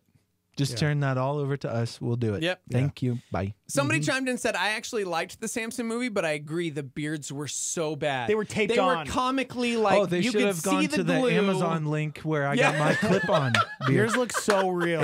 I swear, all I did was clean it this morning and stuck it back on. But unfortunately, because of that, then there are good films out there that get a bad rap and then just don't get discovered, really. Because seriously, I'll go back to this over and over. And I know you and I differ on it a little bit. You still enjoyed it, but I Can Only Imagine was the first quote-unquote Christian film that I was like actually blown away by, to a point where I was like, I would put that up against any other film.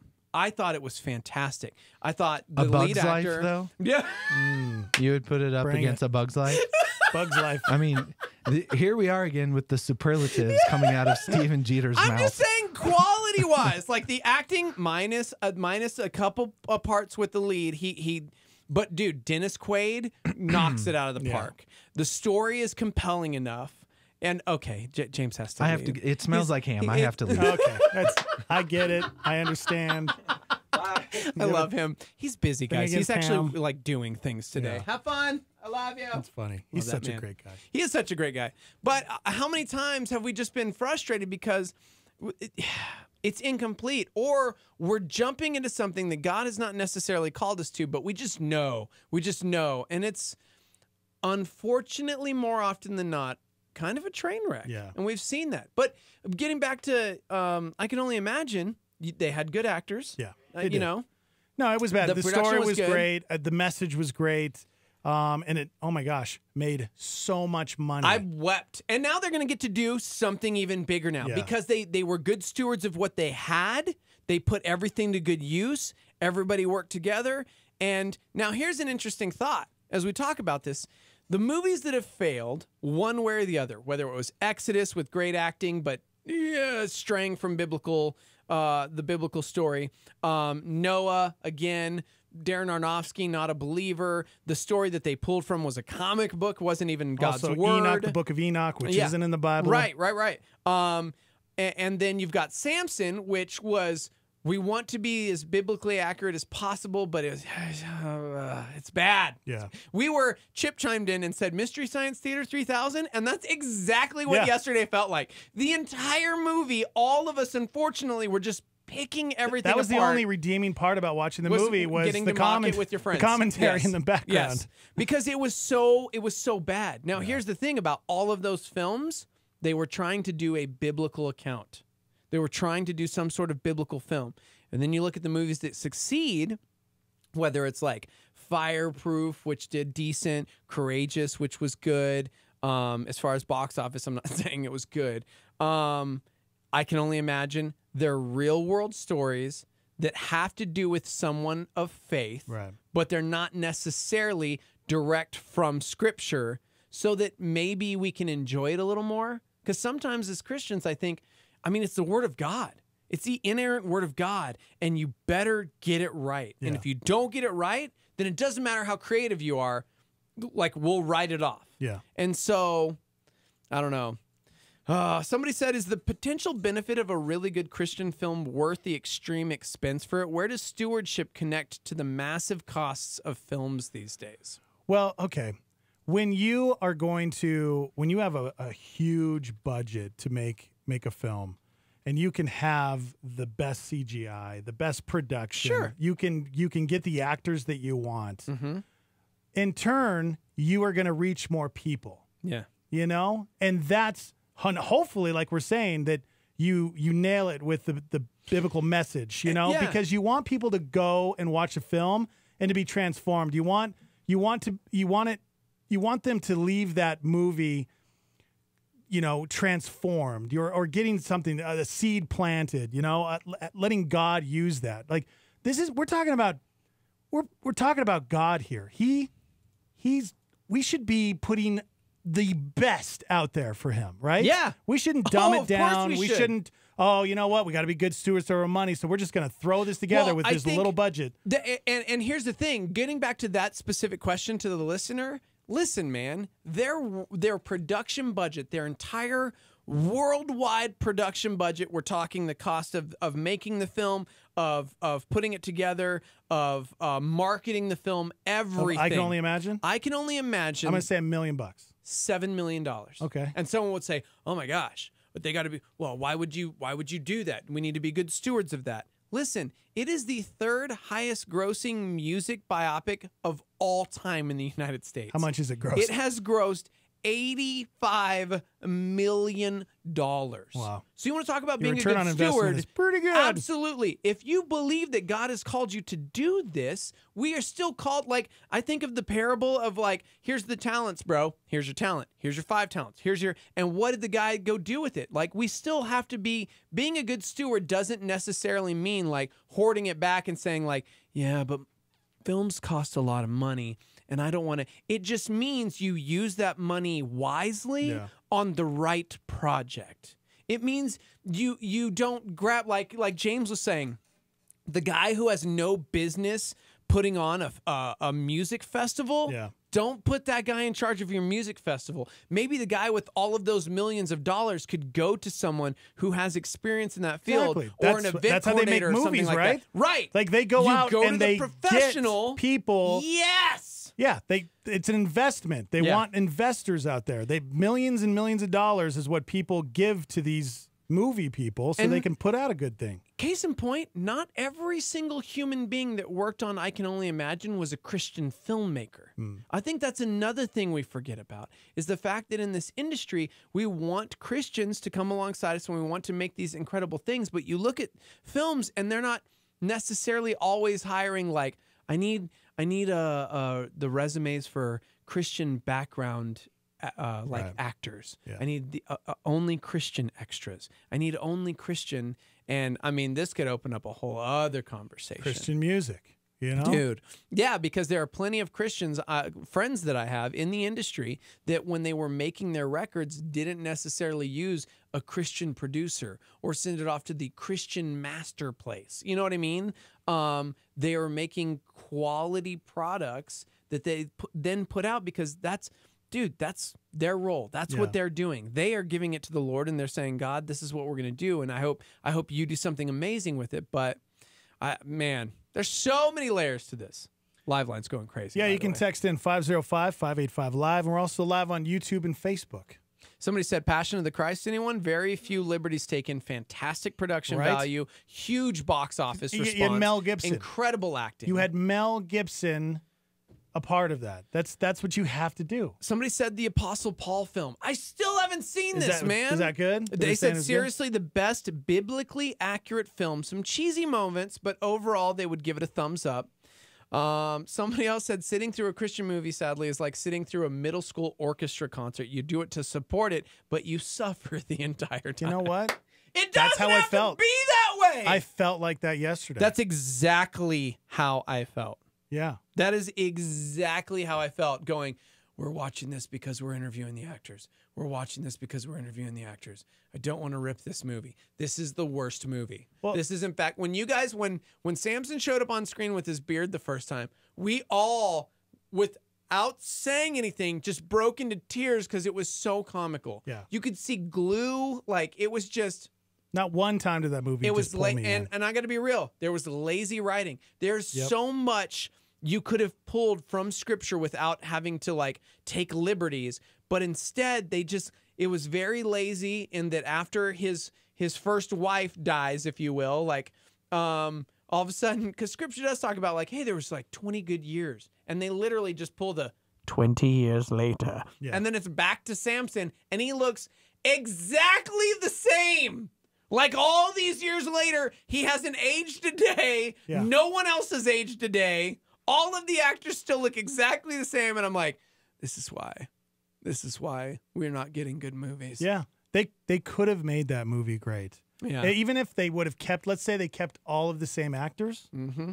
Let's say they kept every scene exactly the same. Yeah. If they would have put more money into the budget as far as the CGI, the production, the outfits, it could have been better. Yeah. Somebody said, my wife and I actually love these because They love to purchase super cheesy Christian movies from the $5 movie bin at Walmart and then Mystery Science Theater 3000 it at home. Some of the best date nights we've ever had. Is that what Chip and his wife did? Is that what he was talking about? Somebody said, do you think it's because there's so much spiritual warfare in the movie industry? I mean, I think there's so much everywhere. I mean, you're talking about that. Like, the battle we fight is not flesh and blood. Yeah. Like, there's spiritual warfare going on at McDonald's. There's spiritual warfare going. Like, we are constantly in a battle. So, do I think that industry in particular is so like overwrought with like? I would not want to say that because I kind of want to go back to what you said, what you guys brought up about. I think it really is somebody out there that is looking at it from a financial position. Not willing to take a risk. Not willing to take a risk, but knowing that there is a market out there for it and that we could capitalize and financially make some money off of this. And here's your budget. Yeah. And I think that's what we saw. But sometimes we have that responsibility because if we believe in it, it doesn't always have to equate financial gain.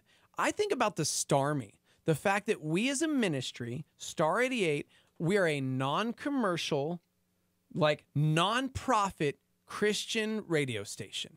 We are a ministry, and there are human beings that believe in what we are doing enough that they financially support us monthly. It has nothing to do with hoping for a big box office return or hoping that this station takes over the world. I mean, in some part, I'm sure it has to do with the fact that they hope that the gospel goes out to the furthest reaches of the galaxy. But I don't think necessarily, like, I'm a monthly donor. Like, I support our ministry because I believe in it, not because I'm like, I'm going to get a return on this. And sometimes that's being a good steward.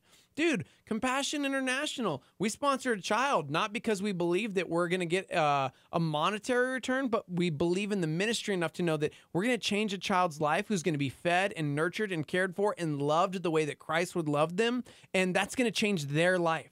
That's going to change their world. And maybe that's the gain that we get out of it. Right. Is somebody seeing the gospel in a different way for the first time and realizing that was a really cool story and it changes their life forever.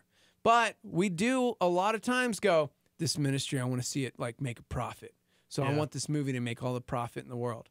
Thankfully, that's not the way it operates around here because people believe in us enough that we still get to continue to do this ministry because it's not fully supported by listeners right now. You know, thank God for an incredible like organization and parachurch ministry, if you will, like Calvary Church that provides so much so that we can continue to be a light in our community. Seriously, man. Well, as of right now, Samson, since its release, has made about $4.7 million. Okay. I'm still looking. I want to know how much they spent. What was the budget? Yeah, what's your budget? What's your budget, Samson? Hey, speaking of churches and organizations and being good stewards and getting involved, we broadcast live in Santa Fe, New Mexico. And if you are part of a church out there, if you're part of a ministry out there, we want to connect with you guys because, man, we want to get out into the community of Santa Fe, but we just don't have any inroads with the Christian community up there. So if you're part of an organization up there, if you're part of a church up there, please text the live line, 505-585-LIVE. That's 505-585-5483, so that we can connect with you guys because we'd love to be up there and out there more. There you go. All right, we got to take a break. We're on YouTube. We're on Facebook Live, Star 88. You can go watch us right now. We're live from the Dreamstyle Remodeling, Star 88 Studios. Hang on. Tony Evans. This is a Star 88 Supernova. The man in his headship role is to be the primary provider. The Bible says, 1 Timothy 5, verse 8, that a man that does not provide for his family is worse than an infidel. That's a worse than the worst kind of non-believer. Men who refuse to work or who refuse to work responsibly, the Bible says, is worse than the most wicked sinner you know. Because he is abdicating his role as primary provider. So it is the job of the man to make sure that the needs of the home are met. Now, that can be done in any number of configurations. That was Pastor Tony Evans on a Star 88 Supernova. Here's a solar flare from Rick Warren. God is looking for people to use, and if you can get usable, he will wear you out. The most dangerous prayer you can pray is this: use me. Star 88.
As a Christian, you have a hope to share. With more, here's Matt Chandler on a Star 88 PowerPoint. And this is the tension you and I live in. Love the ordinary, begging for the extraordinary. And we just do that day after day, month after month, year after year for a lifetime. And what's going to happen is God's going to shape us in the ordinary, and then there are going to be these moments where he breaks through and it blows our minds. And it fuels gladness in the ordinary and has us pleading all the more for the extraordinary. This is the rhythm of the Christian life. You get too far over into the ordinary without expectation of the extraordinary, you get crusty. You're always over here, and you're going to burn out. And you despise the ordinary means of God's grace, and that's not a good thing. Like Jesus' ministry was small, and it looked on a global stage to be insignificant. And yet here we are. 2,000 years later, a global church. That's Matt Chandler on a Star 88 PowerPoint. What's going on in the news today? Margot Kidder was 69 when she died in her sleep at her Montana home. Melania Trump is at Walter Reed National Military Medical Center following a procedure to treat what White House officials say is a benign kidney condition. Palestinians protest the opening of the U.S. Embassy in Jerusalem. The United States will always be a great friend of Israel. The attorney for Missouri Governor Eric Greitens says prosecutors are no longer looking for the semi-nude photo allegedly taken by the governor of his former mistress in connection with the invasion of privacy trial. The Supreme Court rules that states are allowed to accept sports bets. You wouldn't have to go to Nevada to do that. U.S. stocks continue trading in positive territory. Illinois Governor Bruce Rauner wants to reinstate the death penalty for mass murderers and anyone who kills a law enforcement officer. Individuals who choose to murder a law enforcement officer, they deserve to have their life taken. The bill now goes back to the Democratic-controlled legislature for approval. The World Health Organization, the public health branch of the United Nations, says 500,000 deaths each year can be linked to heart diseases brought on by consuming too much artificial trans fat. Facebook suspending 200 apps that may have misused personal data. Welcome back to the show, everybody. How you doing? Dex and Steve-O. Yo. What's happening, everybody? You know. Live from the Dream Style Remodeling Star 88 Studios. Of course, Morning Invasion being brought to you by Press and Hart, screen printing, live printing, graphic design, pressandhart.com. You guys can chime in. We got a little bit of show left. 505-338-3700 if you'd like to call in. And you can hit us up on the live line. What's that number? 505-585-LIVE. That's 505-585-5483. Dude, people are still blowing up the live line. Yeah, what are they saying? We were just talking about, we watched Samson. Yeah. It came out, it just actually got released today on Blu-ray. Yeah, and it didn't do very good in theaters. It did okay.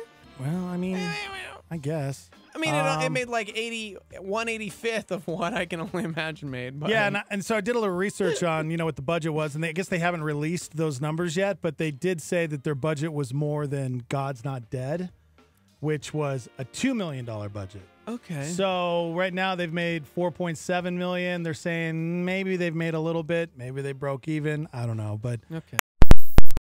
It's hard to find anything redeeming about that movie, because it was really low budget. I went out and talked with like DJ Bossman Dan and Heidi, who watched it with us, and I was like, guys, I was trying so hard to be kind, and it was like, why? It was literally the worst I've ever seen. It was like, okay, well, trying so hard. I felt mostly bad because Jackson Rathbone, who plays Jasper in the Twilight series, is he plays Rala, who's like the king's son, and his acting, though over the top at times, felt very like 300 or like epic style. So I'm sure that's what they were trying to pull from him. And he didn't do a bad job at all. No, he was definitely the best part about it. He was good. I would even say Delilah was fine. She wasn't bad. She wasn't. Well, there was one moment where it was so over the top, like, look away, and like where she was trying to express that she still cared for Samson or something. It's like, you have feelings for him? It's like, no. Like really over the top eyebrows, just like her expression was, yeah. It was hard to watch. There are good actors in it. If we interview the actors from this movie, yes, I don't want to hold back, but I also don't want to be disrespectful or rude. No. But at the same time, how do you communicate that with somebody that was a part of the film? I'm sure they tried their best. Right? God always deserves our best. So somebody said that no matter how much it costs, I hate it when people are tightwads under the guise of stewardship. Good word. Because we're talking about Christian films or film in general. Somebody said, I never understood, though, why when it comes to Christian media, we hold music and art, such as paintings and sculptures, to just as high a standard as the world. Which we do. Music, we're so critical of that, right? But when it comes to movies or TV shows, we say, that costs too much. Let's do it on the cheap. And a lot of times they're pretty bad. Yeah. That's very true. Mm-hmm. They said the only exceptions are kind of the old school VeggieTales, which, yeah. I liked this quote. Jimmy Needham, an artist we've played for many a moon, said, maybe success is measured best by nothing less than our obedience. Maybe it has nothing to do with this, with the success of the film as far as financially speaking or any of those standards, if you will, but we should measure that by nothing less than our obedience. Man. It's good, man. Yeah. So some are saying that there are some good faith-based films, but I honestly, being real, I don't necessarily like the term faith-based film, because what does that mean? Because you could in turn say, and I'm not suggesting or recommending them necessarily, The Book of Eli, Denzel Washington, Gary Oldman. Would you say that is a, quote, faith-based film? It is a dude who's like wandering through the apocalypse with the word of God. Yeah, but at the end, the movie's been out long enough. I think. Are you going to spoil it? I think we can spoil it. People, if you haven't seen it, they're not going to see it. Why? Because it's been out for 20 years. It's violent. It's graphic. At the end, though, people's heads are falling off. But did you notice, though, he had been bringing other, like, other religious books. He hadn't necessarily. Okay, but other people had. So it was almost like they tied it into where it was like. But that's there's your not just one way. There's all of these and I don't ways disagree because with these that. are precious books. Right. Okay. And Here's God what I would helped say. all of them get those books back there. You didn't get that from that? Nope. Really? Not even a little bit. Here's why. The film is about a character who has one book and has spent his life trying to get it to this destination. We know it's set in a post-apocalyptic time. And I will give you that. Like, let's just talk about it. You're right. It's been out a long time. He gets the Bible, and it's clearly scriptured as the Word of God. And it was the first time in a long time that I'd seen like an R-rated film where it was like, this dude just gave us Psalm 23 like in its entirety. Yeah. Whoa. And so it finally gets to wherever it is he's trying to get it to. And then, yes, it's placed on a bookshelf alongside like the Quran and all these other things. So it was this place where they were collecting knowledge or books of great importance to their society. And so I get that, because there were people that are like, oh man, they just totally put the Bible next to the Quran. Next to the Quran. Yeah. So they're just saying it's just another book. But that's not what the film is about. The film is about one man who believed so greatly in these words, in this text, that he was willing to give his life for it. And it wasn't for the Quran, and it wasn't for Highlights magazine or anything else that was in that library at the end of the film. His journey was the Bible. Right. Because he lived and breathed it so much that it was everything to him, and it was worth sacrificing his life for. Yeah. That's what I got from it. I'm not calling it a Christian film, but when you say something loosely like that and say faith-based film, what are we saying? Yeah. Because that movie is all about faith. Film. Right. That movie's all about this man's faith journey. This man getting the Word of God to its destination where it would be stored and kept, because we know that, like, Scripture says the Word of God never returns void. And so it was so powerful and so important to him that it was worth getting to this place so they could mass produce what he believed was the inerrant Word of God. And I'm sorry, but I'm going to say it, and I'm going to ruin it for everybody. He was blind. Oh my gosh. He was blind.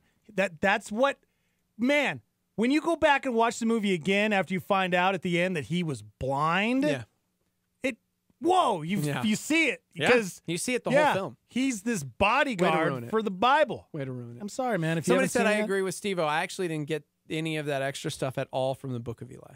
So, but again, this is why film is so difficult. Dex and I saw the same movie, and we got different things out of it. It's art. It's subjective, and we can be critical of it, but I do think sometimes we just find different things in it. Somebody wants to know where Tam is, because it's Quality Tam Tuesday, right?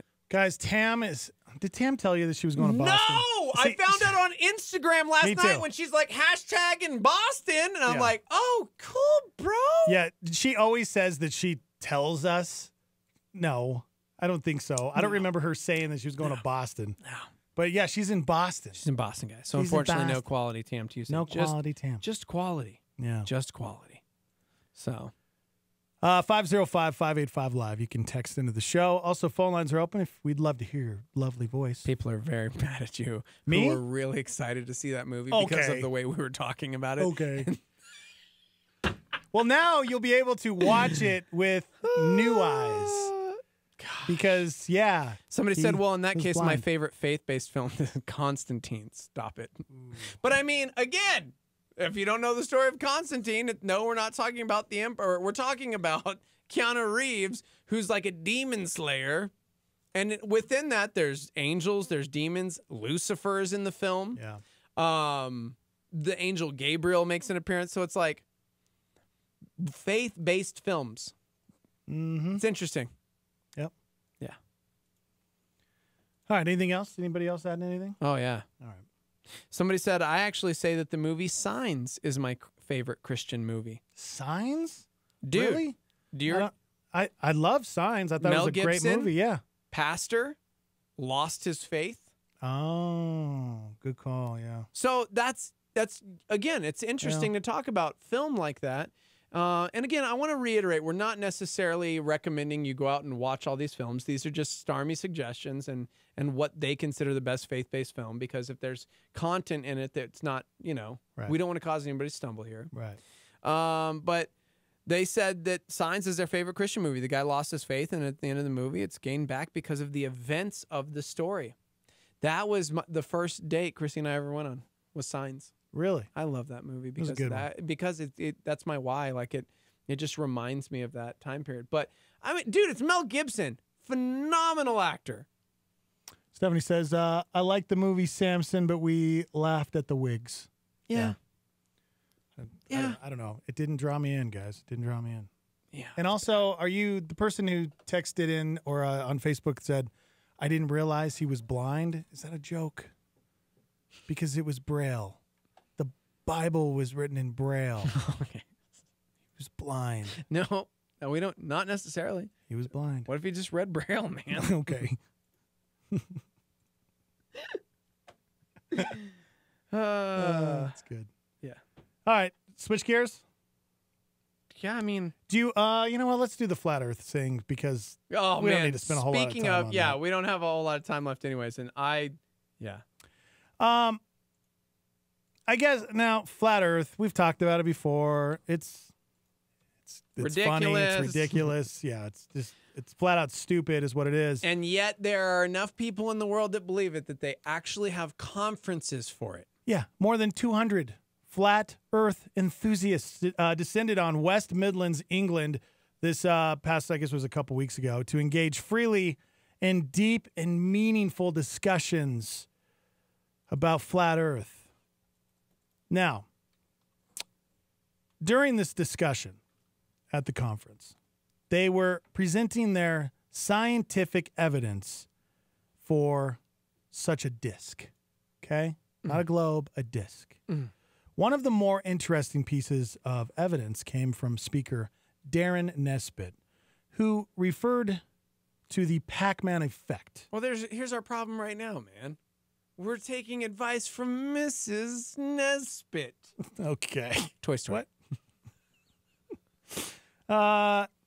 Now, he says the Pac-Man effect is the reason why planes don't fall off the edge of This is a my flat Earth. favorite thing I've ever heard from a quote-unquote, like, smart scientist guy. When a plane or other object reaches the edge of the horizon, yeah, the edge of the flat Earth, yeah, such as when Pac-Man reaches the end of the screen. This is real, guys. This was from a real dude. A real human being believes this. The object will teleport from one side of the planet to the other, a la Pac-Man entering from the other side of the screen. Listen, man, if there's one thing we've had today, it's research, study, dig into the Word of God, find out for yourself. Maybe you're not a believer. Guess what? There's this incredible promise in Jeremiah that if you earnestly seek me, you will find me. So have fun with that one. I'm telling you right now, there are too many people that are taking other people's words for it. And the fact that there is an actual conference where someone believes that airplanes and boats don't fall off the edge of the flat earth because of the Pac-Man theory. Yep. I'm like, wow. Yep. Wow. It's cool. Come, Lord Jesus, come. Yes. We've reached the age of stupidity. I can't. You know, it makes sense. I mean, if it truly is a flat Earth, then the Pac-Man effect makes sense. It's just a teleportation. You know, I mean, it makes a lot of sense. But yeah, I don't really know what to say. By the way, a handful of people chimed in with my Toy Story comment because they thought the same thing. When have you ever heard of the last name Nesbitt? Let's be real. Nesbitt. Yes, hello. You there? Hello. Hi, go ahead. Yeah, I was thinking about the Book of Eli. Yes. Did y'all do that one already? We did, actually. Yeah. We just totally, we totally I just think talked that's about one it. of my most favorite books because the guy is blind. Wow, spoiler goes alert. into some dry watering hole. Right? He's looking for a book. Yeah. This special book. And then when he finally gets it, he can't read it. The wife is blind, but she never learned how to read Braille. That's exactly right. Braille. Exactly. Yep. I listen to you guys all the time. I think y'all are awesome. God bless. We love you. Thank you so much. Bye-bye. Bye-bye. Hello. What a sweetheart. What a sweetheart. 505-338-3700. Thank you so much. Oh, thanks for hanging on the line there. Good morning. Good morning. Flat Earther, go ahead. Good morning. Is this the Morning Invasion? Oh, gosh. You've called the Flat Earth Conference? Here's the thing. I was unsure because the phone rang like a million times. That's I figured because- you guys had ended the show. No. Since Quality Tam Tuesday wasn't happening today. Well, no. Actually, it's just been overwhelming, the response from listeners, because our normal co-host in this hour isn't here. So we've had such a big response. It's overwhelming. So we apologize. We haven't been able to get to the phones. Just so many people chiming in, invested, wanting to be a part of this hour because it's so much better than it normally is on Tuesdays. Go ahead, caller. Who's this? You know, Who's this? And that's caller? fine. That's Caller, go fine. ahead. That's fine. Oh, Tam?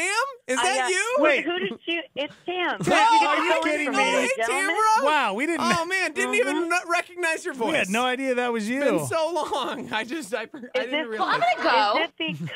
Is it because I have a Boston accent now? Yeah. Is that why? Shout out to our girl Tam, who's normally here for Quality Tam Tuesdays, who I discovered was in Boston because of her Instagram last night, not because she said she wasn't going to be here. Yeah, so Tam. You never told us. cool story, bro. Okay, here's the thing. Yet again, I told you Uh-huh. both that I was going to be Lies. gone. It's not my fault. It's not my fault. Also, Steve-O, if you remember, I told you I was going to be doing a live Insta of me going over a bridge in Newport. Oh.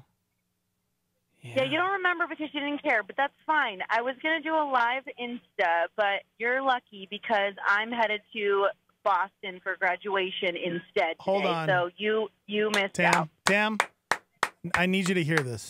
Every time you talk, I hear that sound that plays when Pac-Man dies. Yeah. Okay. Also, I just want you to know, you know my fear of bridges? Well, something even worse happened. I had to go through a tunnel yesterday that was in the middle of the ocean. Oh, my God. Are you going through Literally was surrounded by water. Tam, are you going through now? You guys are there? Very funny. No, Very I'm funny. serious. We can't understand you. Totally. That's real. Oh, look at the time. You're lying. Oh, man. You're lying to me. Tam, thanks for calling in with a minute left of the show. I'm going to have to hit the road. Yeah. I'm going to hit the road now. All right. Have fun in Boston. We love you, Tam. I'm gonna Get go. back. Yeah. I'll see Hashtag you never Tuesday. forget. Yeah. We'll see you next week. Yeah, for sure. Hey, will you bring me back a Hashtag I already Celtics forgot. jersey? Will you bring me back a Celtics jersey, please? Okay, no, gross, Please, dude. a number What? 7 He brown. doesn't even care about the Celtics. I do. That's so I need a dumb. number 7 brown No, like, Celtics jersey. Okay, remember that. No, you don't. Yes, you I do. don't want that. All No, right. you don't. I don't Okay. think you do. God bless you, Tam. Goodbye. Yes, miss you already. Okay. Guys, we're done with the show. Thank you so much. We love you. Have a great day. We'll upload on Facebook and YouTube Live here when we get done, and you can go back and watch and listen to the whole show. We're on iTunes. Just search Morning Invasion. All right. It's a big Wednesday show tomorrow. We're going to talk about how 911 can backfire on you. Oh. Tomorrow. Okay. It's going to be a big discussion. So we'll see you then. Bye.